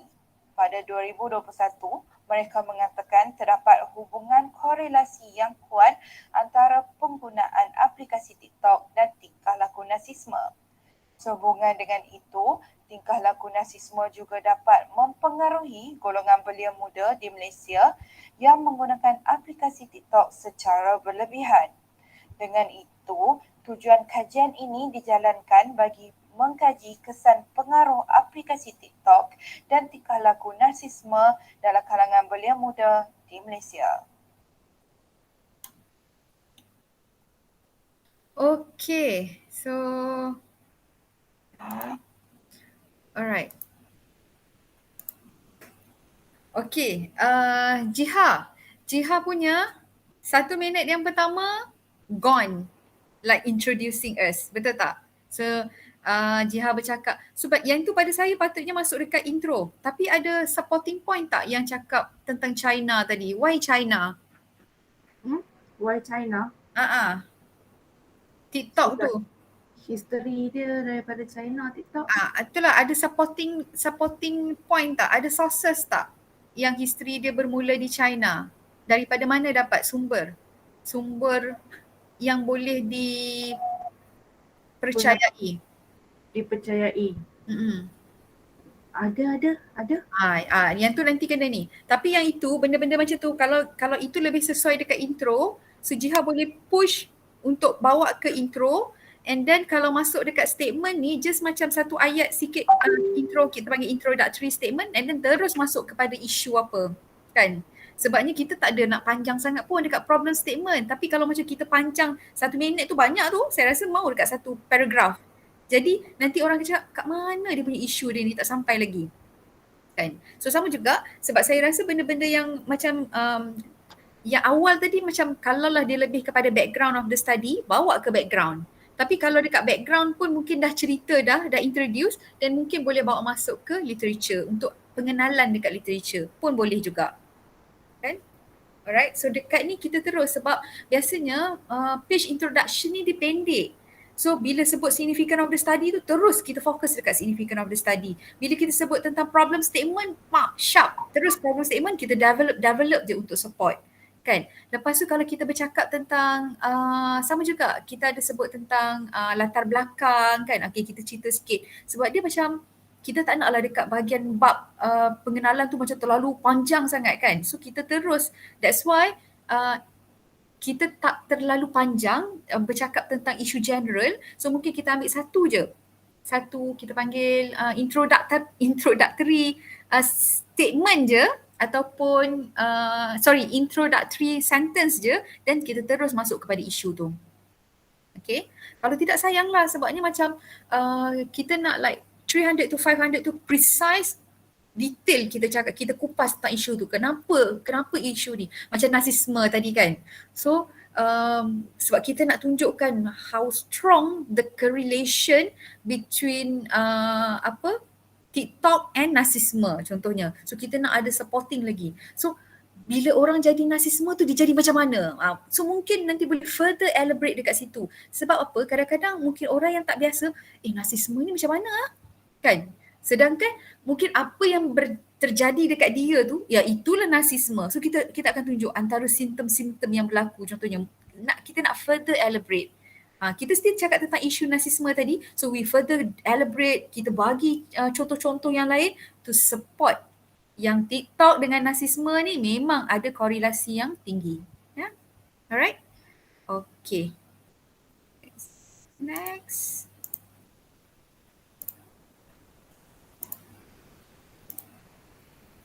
Okay, Divya. In today's world, the internet plays a huge significant part in our lives. We all human beings like to socialize with one another, and social media is being one of the platforms that we use on a daily basis.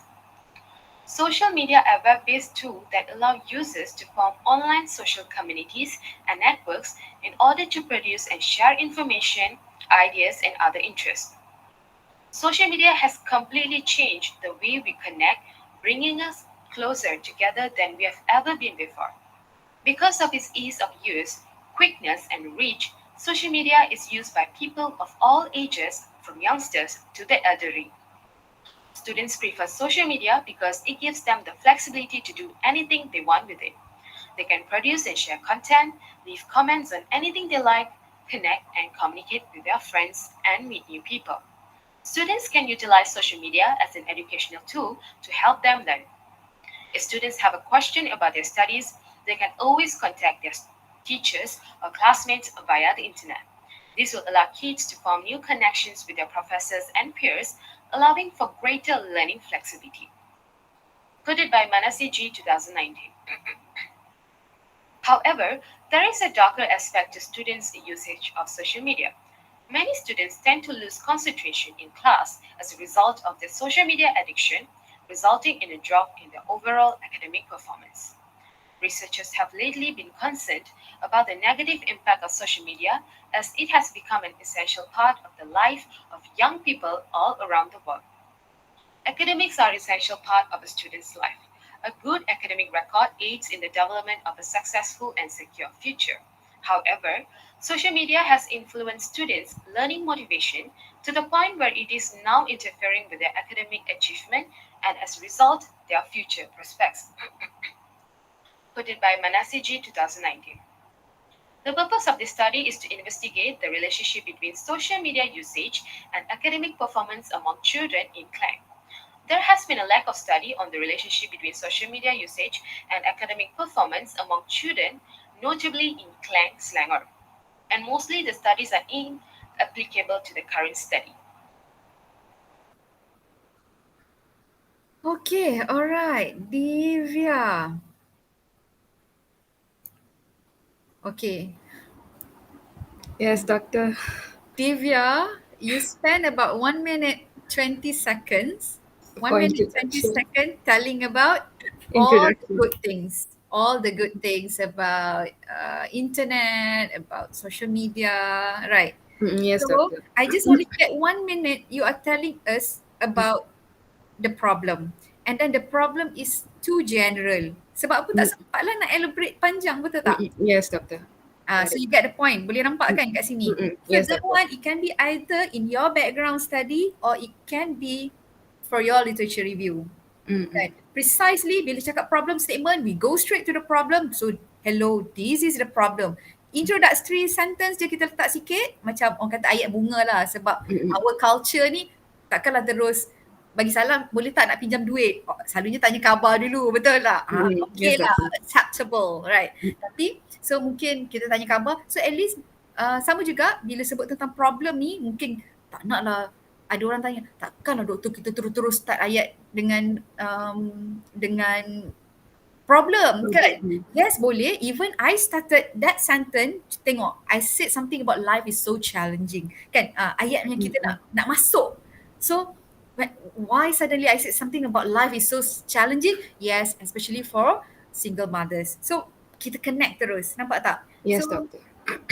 And then terus kita cakap so it can be, you can talk about the general problem and then you give like specific problems that lead to the what happened. Okay, so you got the point. You got the point right. So doctor, maybe 2 or 3 lines for introduction and then straight away start with the problem. One sentence pun dah cukup. One sentence just for the intro and then go straight. Kan? Macam I cakap tadi lah, I can say something about nowadays life is so challenging, especially with the when we are facing with the pandemic COVID-19. So even worse for single mothers who have like difficulties in their financial problems or in the financial issues. Nampak tak? Kita cakap satu je in general, kita cakap life is so challenging and then terus kita connect. So maybe orang tertanya-tanya, kenapa yang dia cakap tentang life is so challenging? Because different people, their worldview differently. To them, life challenging could be in terms of not financially, tetapi mungkin sebab lain, kan? Mungkin sebab lain, but to other people's, life is so challenging because of financial, kan? Okay? Yes, doktor. Ada setengah orang dia ada banyak duit tapi hati tak tenang pun ada juga. Ada setengah orang tak semestinya dia nak kata mewah tak, tapi cukup apa yang ada, hati sentiasa senang. Dengan orang yang ada banyak duit ni hati tak tenang. So life tak sama setiap orang Okay. Yes, doktor. Alright. Okay. Thank you, doktor. Alright. Okay, kita tengok. COVID-19 cases has gone rising and causes some major changes to happen all around the world. Even though COVID-19 has become a new norm around the world, many people are impacted to it directly or indirectly due to the obvious widespread lockdowns.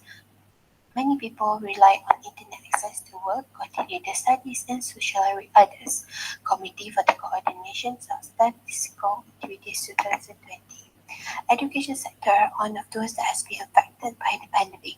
According to UNESCO, as a result of the health crisis, nearly half of the world's children are still affected by partially or completely school closures, and over 100 million additional children will fall below the minimum reading competency level. UNESCO proposes that during school closures caused by COVID-19, schools and teachers utilize e-learning tools and open educational applications to teach their students and limit the disruptions of education. As a result, many institutes turn to online classes. Malaysia has also started using online learning as a way for students still has the chance to continue in their studies. E-learning tool plays a crucial part in assisting schools and university in supporting student learning during the shutdown of university and school, Subedi etc. 2020. However, there are many debates regarding online learning tools.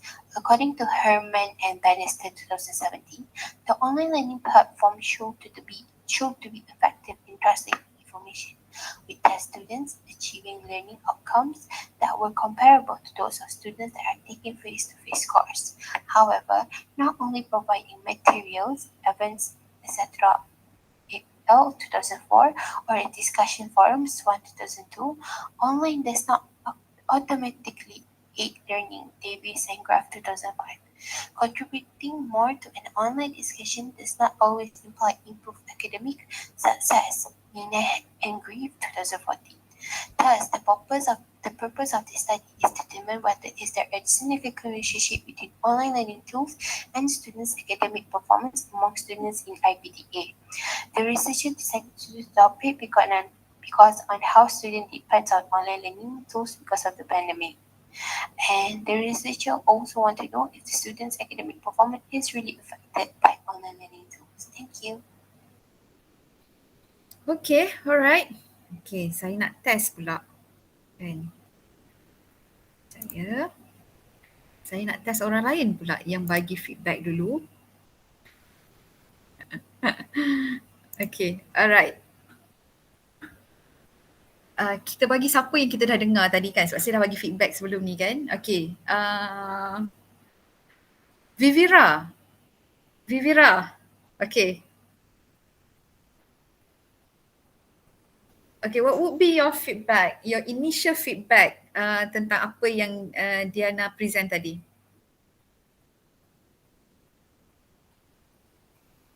For me lah doktor, sebab dia mula dengan terus mula dengan isu, jadi dekat situ dia macam dia katalah yang tadi tu COVID-19 tu dah meningkat and sebabkan banyak perubahan dekat kita punya dunia. Saya tak tahulah nak komen doktor macam mana. Kenalah kan. So that yes, you are being critical. You are being critical. Oh, okay. Otherwise we cannot be a critical reader kalau kita tak boleh nak see the other perspective. So apa yang lacking ataupun apa yang interesting?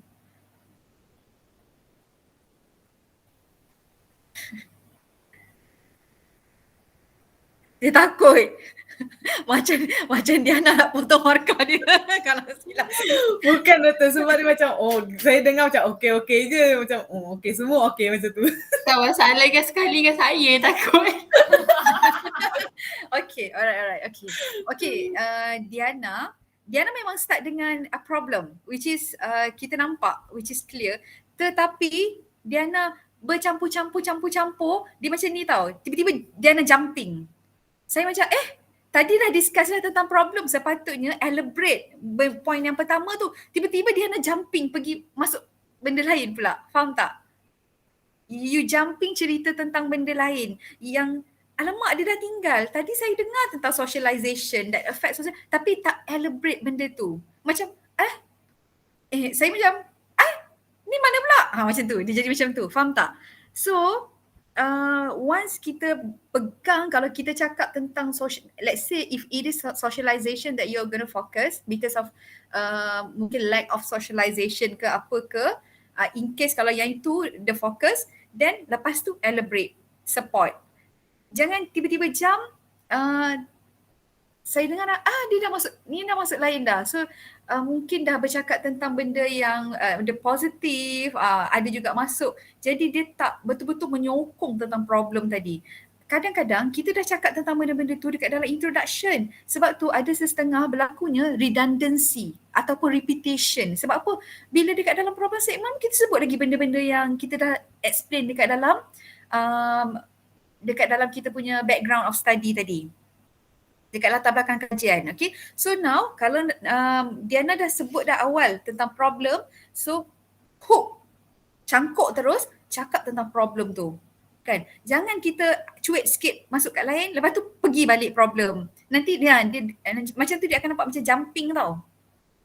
Faham tak? So kita tak sayang sebab dalam 300 to 500 words tu kita mix. Kalau saya sebut ni macam mixing. Kan? So kalau macam untuk ayat yang cantik, once kita cakap I'm giving a point, macam Yus tadi, Yus cakap tentang closure, kan? So nak support tentang closure tu, dia cakap dalam tempoh ni berapa ramai yang kehilangan sumber pendapatan, berapa jumlah nilai dia. Okay. So maknanya saya nampak dia nak support tentang closure. Lepas tu dia cakap lagi. So dalam keadaan macam sekarang ni, kenapa susah dan mengalami kesukaran untuk dalam tempoh COVID ni untuk beroperasi. So dia explain lagi. So dia masih lagi dipegang tentang closure. So kita tak tiba-tiba kita cakap walau macam mana pun, walaupun Malaysian cinema tutup, tetapi kita masih lagi boleh tengok Netflix. Tak, kita tak cakap macam tu. Faham tak? Kita hanya fokus. Kita jangan kacau. Sebab apa? Kita hanya nak cakap tentang isu, we just focus on issue. Nak cakap tentang dua benda ni, masuk dekat literature review. If you want to be critical, dekat literature review nak sebut tentang positif dengan negatif. Kalau kata statement of problem, just statement of problem. Kan? Boleh kalau Yus nak cakap macam tu. Dia cakap walau bagaimanapun pengguna masih lagi boleh melihat Netflix. Tak. Tapi kalau dia buat macam tu, saya kata Yus dah campur-campur dah ni. Dah campur aduk. Kan? So just focus on problem statement, support betul-betul, then you will be like very, very, I can say that you are very critical about your problem statement. You extensively provide strong argument untuk the issue tadi. Ya? Nampak? Nampak tak clear? Okay. Tapi doktor dia macam ni sebenarnya saya ambil point yang daripada committee for the coordination statistical activities tu, sebab saya nak ambil point yang continue their studies tu. Saya nak relate ke education. Sebab saya kan ambil online learning tools. So tu sebab saya tak jelaskan yang socialize tu yang saya jump daripada continue their studies, saya relate ke education terus. Sebabnya yang itu better letak dekat background supaya orang dah dapat gambaran awal dah apa yang Diana nak buat. Okay. Sebab dalam background, latar belakang sebenarnya kita akan cerita educational tools ke apa ke, so macam kita dah bagi gambaran awal.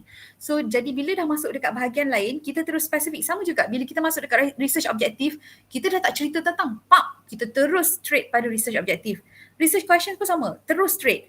Research significant pun sama. Kalau masuk dekat limitation pun sama. Sebab apa? Kita dah explain awal. Sebab tu yang saya kata tadi, kalau tidak nanti dia akan jadi redundancy. Kita cerita balik benda yang kita dah cerita awal. Kan? So kalau benda tu belum cerita lagi dekat bahagian latar belakang, bawa yang tu pergi cerita dekat awal. So bagi gambaran dulu. So orang dia dah baca dah tadi, dia dah dapat gambaran dah. Okay, now kita bagi tahu, okay, now this is the problem. Nampak tak? Kita bagi gambaran dulu. Sebab apa? Problem statement dia bukan duduk di awal. Latar belakang tu latar belakang kajian tadi ataupun kita panggil background of research tu yang di awal. So kita, sebab apa ada background of research? Macam kita nak sama juga kalau saya bercerita tentang single mothers, so at first tu saya akan cerita tentang latar belakang dulu. Apa dia, so macam kita nak introduce dulu, dan baru kita bagi tahu isu. Kan? So yang tu boleh bawa dekat latar belakang. Okay. Alright. Okay, thank you. Kita tengok next. Narmada. People in the digital era are enthralled by their social media platforms. They are effectively living in two worlds, virtual and reality, due to the existence of social media. The rise of next generation users has transformed ways people use the internet and how it affects our society. Ever since social media has become part of our everyday lives, the screen time has increased as access to information has transformed from traditional media to digital media, cited from Arbab and Arbab Abbasi 2020.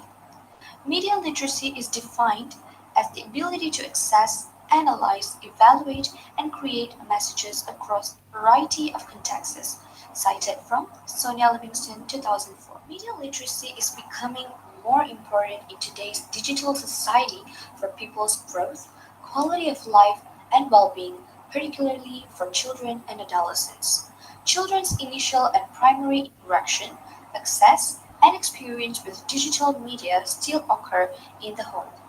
Previous research has indicated that parents' instructional and mediation techniques influence their children's use of digital media, cited from Fessel 2021.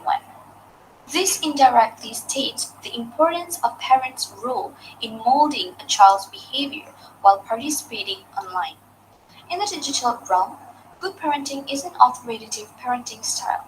An authoritative parenting is a parenting style appropriate for children in the digital age. Yusuf, E.T., A.L. Hence, this study will highlight the media literacy knowledge among the parents in Klang Valley. Plus, exploring the literature, there is a massive amount of information on usage of social media and adolescent behavior, negative impact on children, or schools' role in educating the media literacy. However, there has been a lack of study on the relationship between media literacy, knowledge, and social media usage among parents, notably in Klang Valley. Most of the past researches obtained were conducted out of Malaysia. Although Klang Valley comprises the country's top urban areas, but not many research has been done in this area, especially in the media literacy subject among the parents in the digital era. Not only that, mostly the studies are outdated and inapplicable to recent times. Thank you. Okay, alright. Saya nak cari siapa pula ni. Kejap ya. Najihah. Najihah. Hilang. Tak apa. Divya. Divya sudah tadi kan? Najihah dah tak tahu kat mana. Divya. Divya ada tak? Yes, doctor. Okay, Divya. Alright, so now what will be your initial feedback? I think she took a bit time on the introduction. The introduction was quite long. Okay. What else?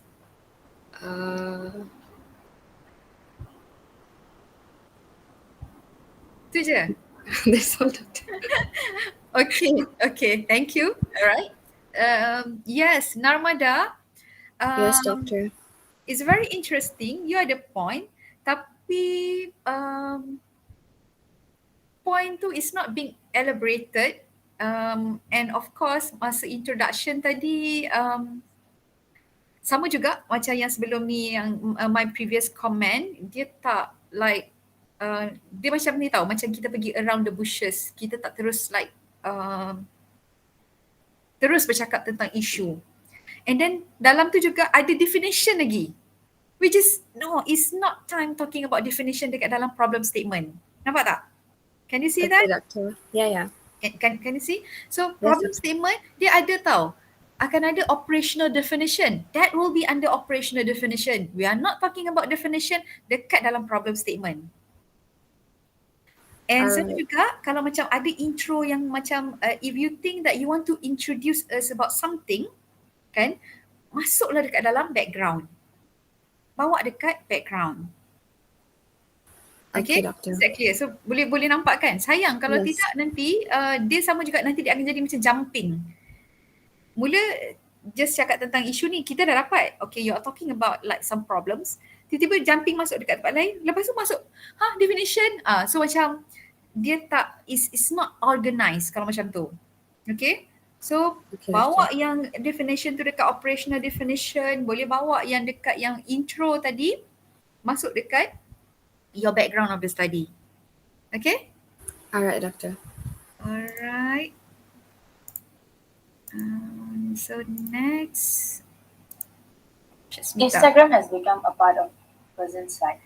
It has grown into a very big platform for people to share about their daily life by taking photos, videos, and uploading any contents. Checking Instagram and scrolling onto the newsfeed has become a daily routine. There are a lot of segments on Instagram that could make a person sit on it for hours, such as the Instagram discoveries, Reels, and also people's Instagram stories. These segments keep us hooked with every day. Instagram addiction does not only manifest as obsessively checking profiles and posts of people we love or admire, but also makes us obsessively checking profiles of people we dislike. This could also be known as stalking. Younger age group tend to face a higher risk of addiction compared to any other users. Instagram has no age limit for users, unlike Facebook. This makes addiction a little worse for high school students who are at the age of discovering things and getting to know life. Emotional state of a person is a reason for young people to get addicted to social media. Depression, timidity, anxiety, weakness in communication skills, fear, and social phobia, they worry about their future or the world may be the reason for turning to social media for satisfactions. Emotional state of a person affects students' daily life, school, relationship, and even work. Looking at people on Instagram and watching their life could emotionally affect students, which by means comparing their life with people on Instagram. Malaysia has 50 million Instagram users in August 2021, which is 45% of the country's population. According to Mahadi, high school students who age from 13 to 17 show 16.3% of using Instagram. This is at least quarter of the users compared to the whole country's population. Thus, this research is important to conduct to address the high school students get addicted to Instagram to satisfy their needs, which also affects them emotionally. Okay, alright.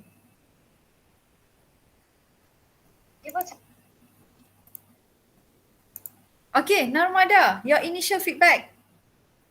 Okay, Narmada. So to be honest, the video was a bit lagging. I couldn't really hear what she said.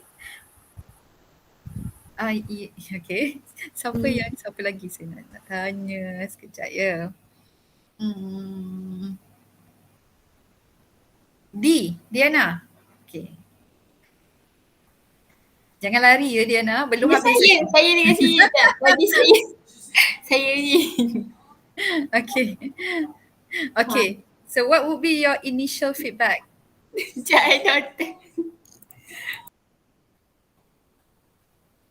Cepat-cepat. Kan saya nak bergerak ke Ampang ni. Apa doktor? Initial problem ni ialah pasal Instagram. Dia Instagram addiction among high school students in Malaysia. Dia ada sebut point pasal depression. Apa lagi saya tak ingat. Depression, anxiety. Okay, alright, thank you. Okay, Shasmita, this is from what I can apa yang saya dengar dengan lebih clear. Okay, you started with general statement sikit je, which is okay, which is fine sebab sikit je, and then you talk about addiction. Tetapi you don't elaborate more on addiction, tiba-tiba masuk dekat anxiety. And then masuk dekat depression, seolah-olah dia ada banyak isu nak solve. Nampak tak? Okay, so if let's say you are focusing on addiction, you just talking about the issue. What are the issue around addiction? Is that anxiety boleh menyebabkan, adakah anxiety tu boleh terjadi because of addiction ke macam mana? Because to me it's like completely two different worlds. Sekejap doktor, sekejap Adakah depression pun boleh terjadi bila seseorang tu being addicted to Instagram? That one you have to be clear. Kalau tidak nanti, you will drive us to think such a way. My initial idea was like the topic was about Instagram addiction, and then the problem I thought like because of Instagram addiction to our high school students, their emotional state often get challenged. It means like their anxiety, their depression, whereby they compare their life to Instagram's life. Looking at people. I was actually comparing with their emotional stage. Okay, With the alright. Instagram addiction. That one, you get, is it from the latest studies ke macam mana? Yes, there was one on 2021 if I'm not mistaken. Yeah. That one you have to cite clearly so that we can read in that way. So because of like they are being addicted, because sometimes that issue, even they are not addicted pun, that issue benda macam tu memang lah, because life in the Instagram, life in the social media is not the same as our real life. People won't tell us, people won't show the other life, or maybe the sad life in the Instagram, whereas in reality we are not always happy. I mean, things are up and down. Faham tak? Tapi benda tu tak ditunjukkan. Okay, so be very clear, is that because of addictions that can because they get addicted and then now they getting stressed whenever that they start comparing. If you can cite from the relevant sources, that would be fine, so that we understand how to read. Okay, because of this addiction, it will drive to another problem. It will lead to another problem because of what? Because like when you are addicted to something else, you have Shasmita, you have to cerita sikit. Kenapa bila dia addicted tu sampai boleh bawa dia? Kalau tidak nanti like people's like very difficult to make connection. I would say this way. When people are addicted, so they started to believe the reality, but it's actually, so the Instagram stories are all based on reality. So which is like they will be started to feel like a little bit stress or depression because their reality or their life is not the same as the Instagram life. Nampak tak? So then kita boleh follow the story. Faham doktor. Okay? Yeah. Okay? Alright doktor, thank you. Okay. Okay, next.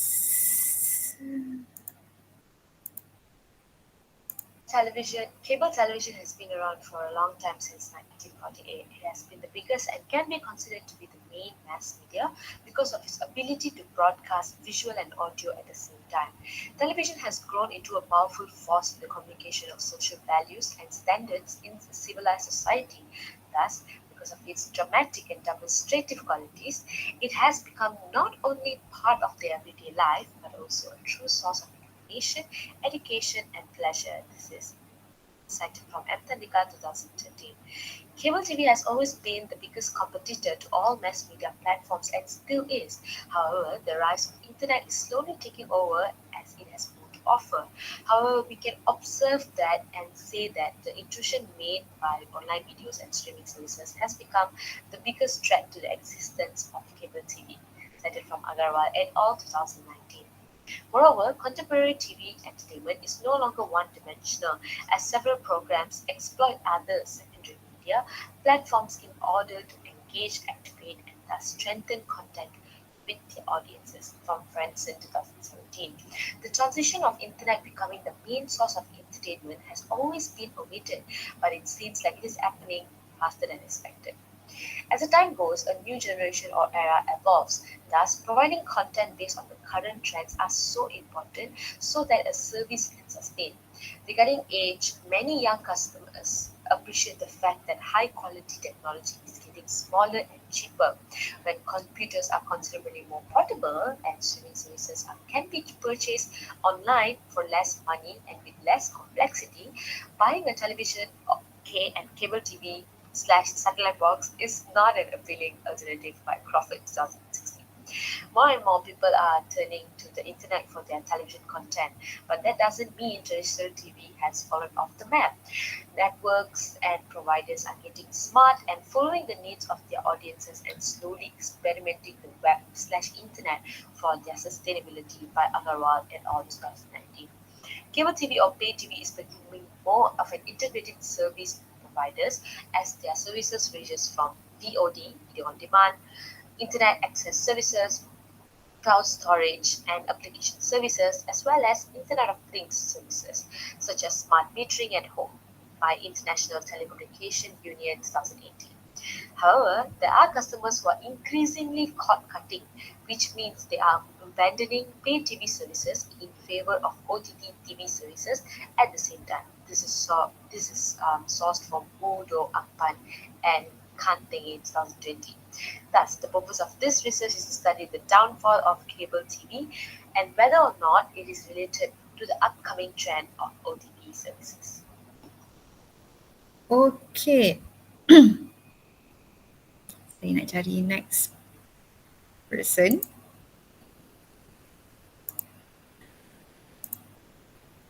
Sekejap ya. Siapa pula next? Yus. Mana Yus? Yus ada tak? Yus. Saya doktor. Okay, Yus. Alright. What will be your response to Aganta's video tadi? Actually kan doktor, saya baru balik daripada bilik air. Saya tengah duduk-duduk baru kena panggil. Sempat dengar ke tak? Saya sempat dengar akhir tu je. Lepas tu saya dah lupa dah ayat dia. Okay, sempat dengar akhir. So, boleh bagi komen ke tak ni? Tak boleh lah kot saya rasa. Apa tadi? Tak apa. Jannah. Mana Jannah?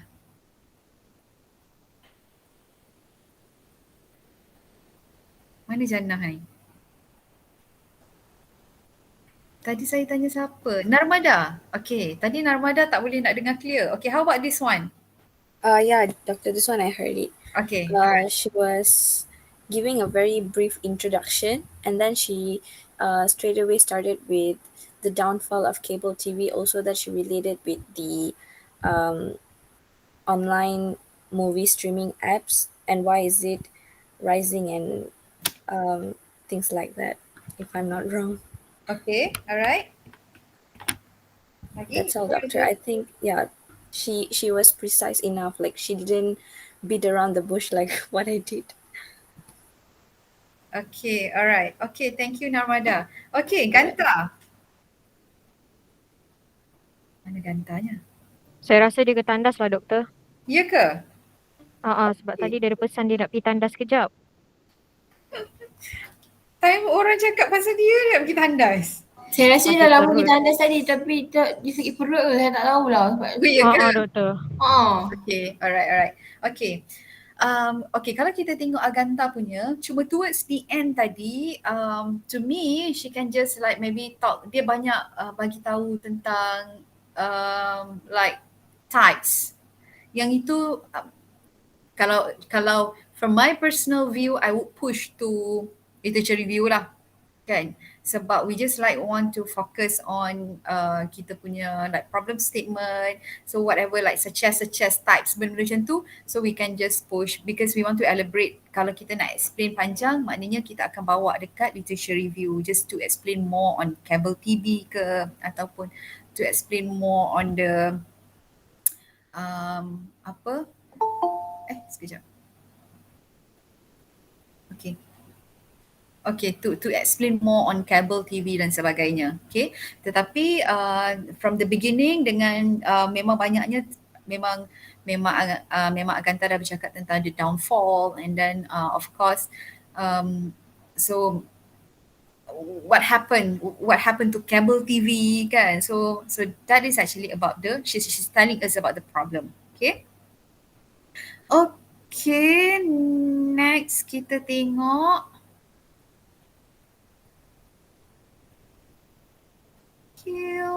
Dalam menungkah arus kemodenan di abad ke-21 ini, dunia digital menjadi salah satu keperluan kelangsungan dan keselesaan dalam kehidupan seharian masyarakat di dunia. Malahan, rutin harian seperti pelaksanaan gerak kerja, komunikasi, perdagangan, pendidikan maupun hiburan boleh dilaksanakan tanpa batasan dengan kecanggihan teknologi sedia ada. Tambahan pula, kewujudan teknologi tanpa wayar ini juga turut menjadikan negara di seluruh dunia semakin terhubung berbanding sebelumnya. Lebih-lebih lagi, dunia digital turut berkembang selaras dengan pesatnya perkembangan teknologi pada hari ini. Lantaran itu, kewujudan teknologi ini dijadikan sebagai medium yang telah direkebentuk dan dihasilkan oleh manusia bagi memudahkan, mempercepatkan, dan mengurangkan penggunaan tenaga manusia dalam menguruskan urusan kehidupan seharian mereka. Simon et al. 2017. Seiring dengan berkembangnya penggunaan teknologi, tingkat pengguna internet di seluruh dunia juga turut berkembang. Pada tahun 2020, lebih kurang 4.5 bilion pengguna internet dari seluruh dunia dicatatkan, manakala pengguna media sosial pula melebihi 3.5 bilion pengguna. Sehubungan dengan itu, lebih kurang 60% penduduk dunia telah tersambung dengan capaian internet dan dunia digital. Simon Cam 2020. Di Malaysia pula, sekitar 80% daripada 32 juta orang penduduknya telah pun berhubung secara atas talian. Irfan Khairi 2020. Penggunaan internet turut meningkat dengan ketara bagi perkhidmatan berkaitan e-pembelajaran, e-kesihatan, e-kerajaan, e-dagang dan e-hiburan. Jabatan Perangkaan Malaysia 2020. Namun demikian, apa yang membezakan di antara negara mundur, negara maju dan negara yang membangun adalah capaian digital di antara kawasan bandar dan luar bandar pada peringkat tempatan.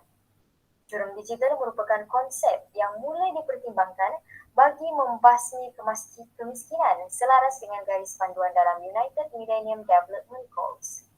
Kruger 2003 menggunakan istilah tersebut bagi menciri jurang di antara mereka yang mengguna atau mempunyai akses kepada teknologi komunikasi seperti telefon, komputer, internet dan mereka yang tidak memilikinya.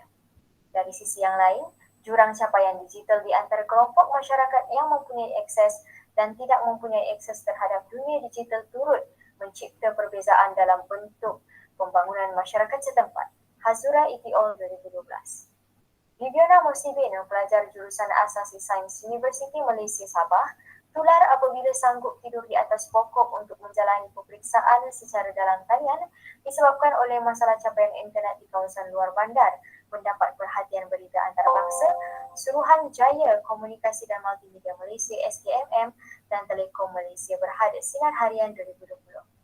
Berhubung dengan perkara tersebut, Suruhanjaya Komunikasi dan Multimedia Malaysia SKMM telah mengeluarkan kenyataan media di mana menara telekomunikasi akan dibina di lokasi tersebut untuk meningkatkan liputan kepada 4G di bawah dana pemberian perkhidmatan sejagat USD dan Cilogong 2020. Pada tahun 2020, Suruhanjaya Komunikasi dan Multimedia Malaysia SKMM telah meletakkan peruntukan sebanyak 9.4 bilion dalam bajet 2021 untuk membangunkan strategi digital nasional merentas industri, sektor dan rakyat dilihat mampu merapatkan jurang digital secara holistik. Suruhanjaya Komunikasi dan Multimedia Malaysia SKMM berkata, peruntukan itu akan mendapat lebih baik infrastruktur telekomunikasi dengan program rangkaian prihatin dan inisiatif rangkaian digital nasional jendela, menurut Suruhanjaya Komunikasi dan Multimedia 2020. Namun demikian, jurang digital masih boleh dilihat dalam kalangan masyarakat bandar dan luar bandar, khususnya berkaitan dengan masalah capaian internet. Justeru, kajian ini bertujuan untuk mengkaji jurang digital capaian internet di daerah Telukit, Sabah. Okay, alright. Kali ni saya nak tanya dengan tuan punya badan pula sendiri berdasarkan feedback yang saya dah bagi tadi. Okey Kikil.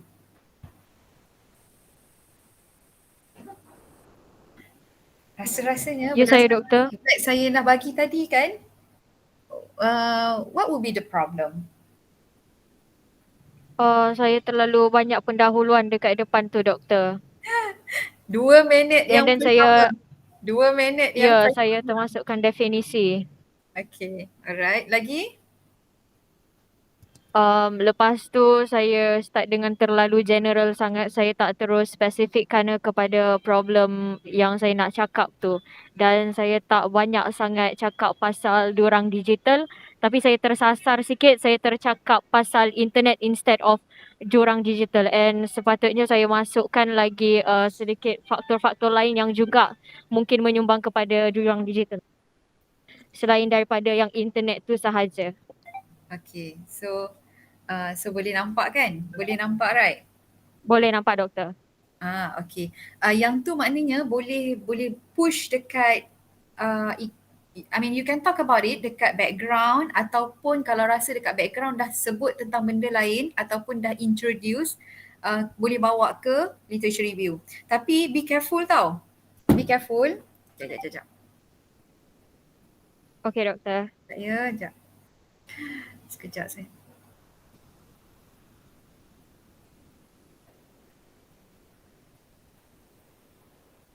Okay, be careful. Sebab apa? Bila Kiki lah sebut tentang isu Viviana, okay, you were telling us about that issue, tiba-tiba Kiki dah bagi solution kepada isu tu dah. Dekat dalam problem statement. Bila dah bagi solution, orang akan cakap macam ni, that's what is the purpose of having a research. Sebab dah SKMM dah solve dah ada problem. Dah ada dah ada mungkin tiang ke, dah ada capaian internet ke, dah address the issue. Nampak tak? Nampak, doktor. Jadi benda tu jangan letak dekat problem statement, boleh bawa dekat literature review. Maknanya kita bagi tahu in general ada benda yang dah ditambah baik, tetapi kena sebut macam tu, apa yang masih kurang. Kalau tidak, dia jadi end of the research. Dah settle lah ni isu ni. Isu jurang digital ni. So, kerajaan dah address dah pun. Kita tak perlu pun buat research. So be careful. Okay, saya pernah jumpa research yang macam ni. Dan research ini bahayanya sebab apa?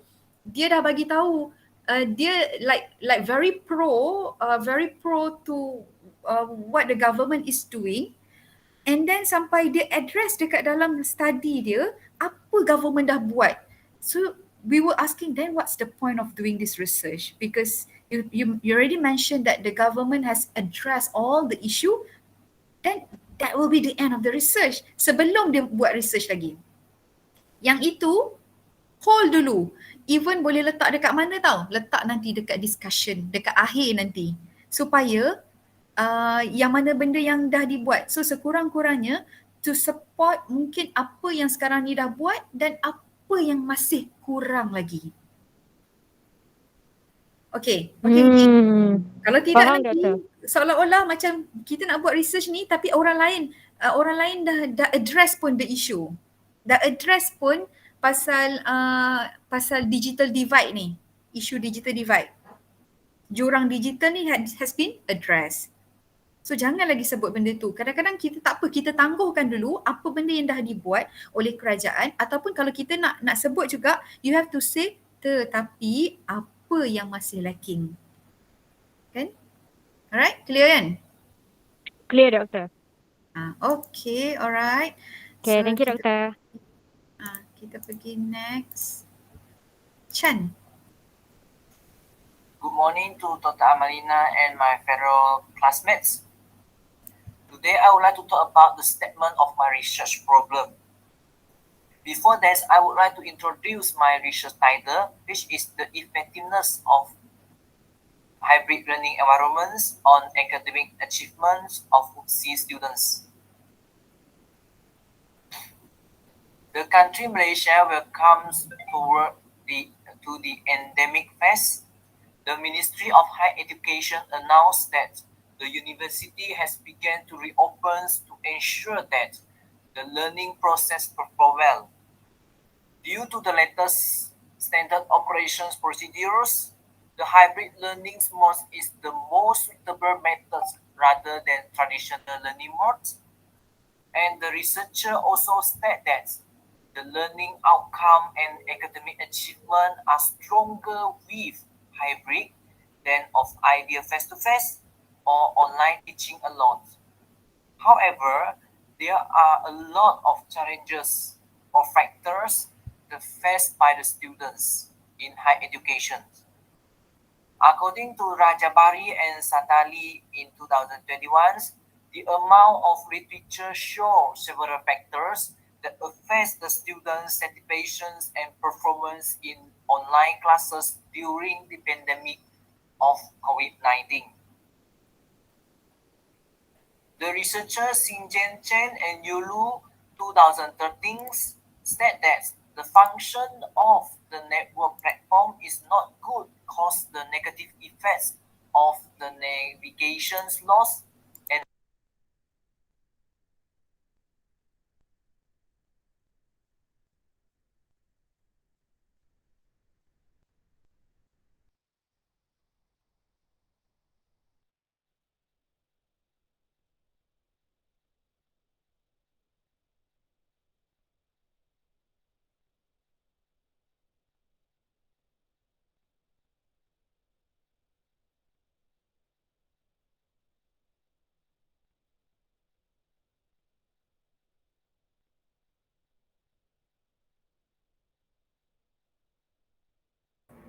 Memang tak ada sound ke? Rasanya sebab Dr. mute kot.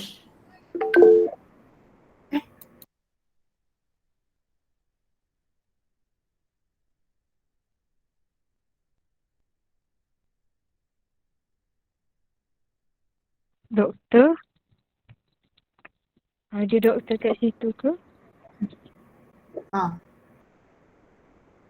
Oh, tak dengar. Tak dengar.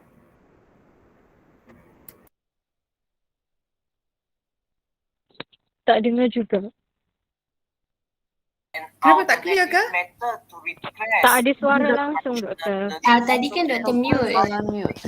Lepas tu kita tak dengar. Oh ya ke? Sorry. Local researchers discussing on the attitude, behavior, characteristics, and satisfactions of students towards the online distance learning (ODL), or also called blended learning. However, there are few local studies that focus on the comparison of blended learning environments, hybrid learning environments, and traditional learning environments as whole and academic performance of students. Therefore, this study is important to fill the research gap by focusing on the effectiveness of the hybrid learning environments toward the students' academic achievement. That's all for me. Thank you. Okay, alright. Kita dengar satu lagi sebabnya dah nak habis. Nezwani last. Kita dengar Nezwani punya dan baru kita go for feedback ya. The aspect of communication has been changing and adapting because of modern society and the development of technology. Besides that, the internet has let us access media with such convenience. The social media has been so widely used to gain information, share information, and let us communicate with each other. Many people have relied on social media and it caused a dampening of the essence of communication, especially regarding affection and intimacy. Hence, communication has deteriorated among people. Sourced by Wong et al. 2017. Social media usage has also caused interpersonal relationships to occur where many people use social media as an entertainment tool nowadays. Therefore, this may cause youth, who is mostly university students, to become more introverted, resulting in them disliking maintaining relationship with their family members and friends. And this is sourced by Bergert and Jarara 2018. Moreover, social media usage causes students to face difficulties in formal writing due to always using short form in their text. Most students face difficulties in formal writing due to the heavy usage of writing chat messages on social media, and as well as jargon words in their social media chat. Therefore, it could also cause students to speak informally and improperly when communicating with each other. Sourced by Saladin and Lawal, 2020. According to Adeninwi, Sulimaman, and Dauda, 2019, it could also be detrimental to college students' learning and communication skills because of the language variation and writing styles used in social media platforms. Communication specialists have observed that people become so dependent on computers and cell phones that they have neglected or even lost the art of conversation. Hence, they have forgotten the art of actually talking to one and another.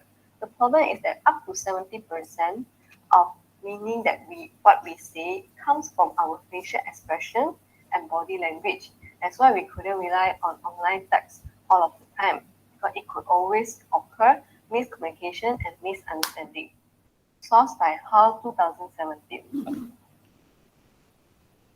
Social media usage has changed the way on how we communicate with each other. And it also has caused communication problems because of the over-reliance of social media. Therefore, this study is to determine or to design for the influence of social media usage on interpersonal communication among IPTA students in Malaysia, as there is also not enough studies or evidence regarding this issue among IPTA students in Malaysia. Thank you. Okay, alright.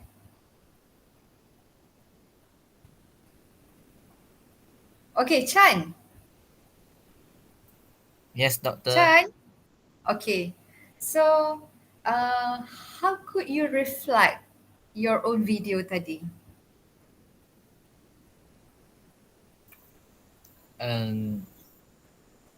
I don't Based know. on my feedback. No, based on my feedback. So, how could you reflect your own video?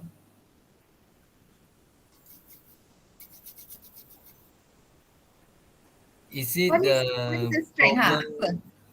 That problem is not reflect from the hybrid learning. Okay. Lagi? What else? Because the hybrid learning is the new things in Malaysia, so a lot of researchers are focused on the blended learning, and I'm only focused on the blended learning, online learning. So because the hybrid is online learning with face to face, so I focus on the online only. So that's the problem. Okay, alright. You stated from the beginning about the problem, okay, which is fine. Tetapi bila bercakap tentang hybrid learning, which is true, like nanti takut orang confuse. Ini isu tentang online learning ke hybrid learning? Sebab Chan punya study nak buat tentang the effectiveness of hybrid learning, betul tak? Okay, so jadinya Chan kena tengok dulu apa masalah hybrid learning ni? Kenapa pentingnya this research? Macam tu. Sebab kalau online learning kita dah tahu dah macam tadi. Contohnya online learning ada beberapa isu mungkin yang saya boleh suggestkan lah. Contohnya mungkin pembelajaran tradisional ni dah tak menarik minat. Kan? Pembelajaran tradisional ni dah kurang menarik minat. Jadinya sebab itulah perlu online learning yang mungkin interaktif, perlu TikTok lah, perlu macam tu contohnya.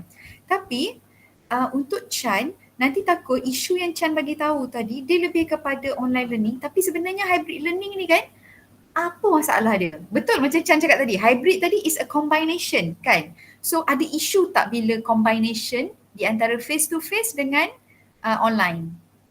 Apa isu dia?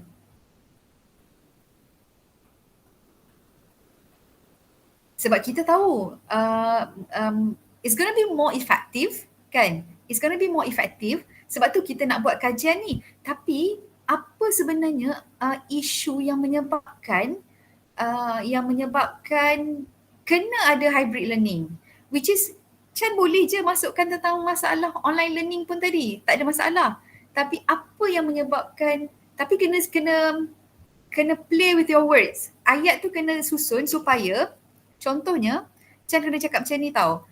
Ada isu apabila buat online learning secara keseluruhan. That's why perlunya ada hybrid learning daripada full online. Contohnya. Then what's the issue? Faham tak? Nampak tak? Chan dengar ke tak? Dengar tak? Maksudnya I need to focus on the problem that occur from the fully online. Pun boleh kalau rasa nak masukkan sebab kata tadi masalah yang Chan dapat daripada online problem. So Chan boleh sebut masalah online problem fully online, sebab itulah perlunya ada hybrid pun boleh. Tapi ayat tu kena susun supaya orang boleh faham. Nampak tak? Contohnya kita rasa full online ni mungkin dia boleh menyebabkan macam mana nak sebut ya, how to play with ni. Okay, let's say one of the problems dengan online learning, kalau tadi yang kita faham tadi, contohnya dari segi isu the internet speed, connection, internet connection dan sebagainya. Lepas tu mungkin daripada perkongsian digital nak kena kongsi. Jadinya macam mana isu ni membantu supaya hybrid learning tadi ni will be more can be more effective rather than full online learning. Nampak tak? So mungkin Chan boleh bagi tahu that's why we need a hybrid learning supaya pelajar-pelajar yang ketinggalan dalam online learning tadi, dia ada masa untuk mungkin waktu tu lah juga nak boleh bertanya, waktu tu jugalah nak boleh kalau ada masalah nak boleh consult dan sebagainya. So kena buat bridge macam tu dulu, faham tak? Kalau semua online, student ni tak berpeluang pun. So that's the problem. When there is like full online, student tak berpeluang pun untuk yang mana dia ada masalah internet dan sebagainya, dia tak berpeluang to really enjoy the lesson. Clear tak? So maksudnya kena start the hybrid learning maybe one of the solution then to solve this fully online? Boleh. Dan macam tu boleh juga. Bukan kata solution, but you can suggest that's why you want to do on this hybrid learning because of the problem arise due to online learning. Nampak tak?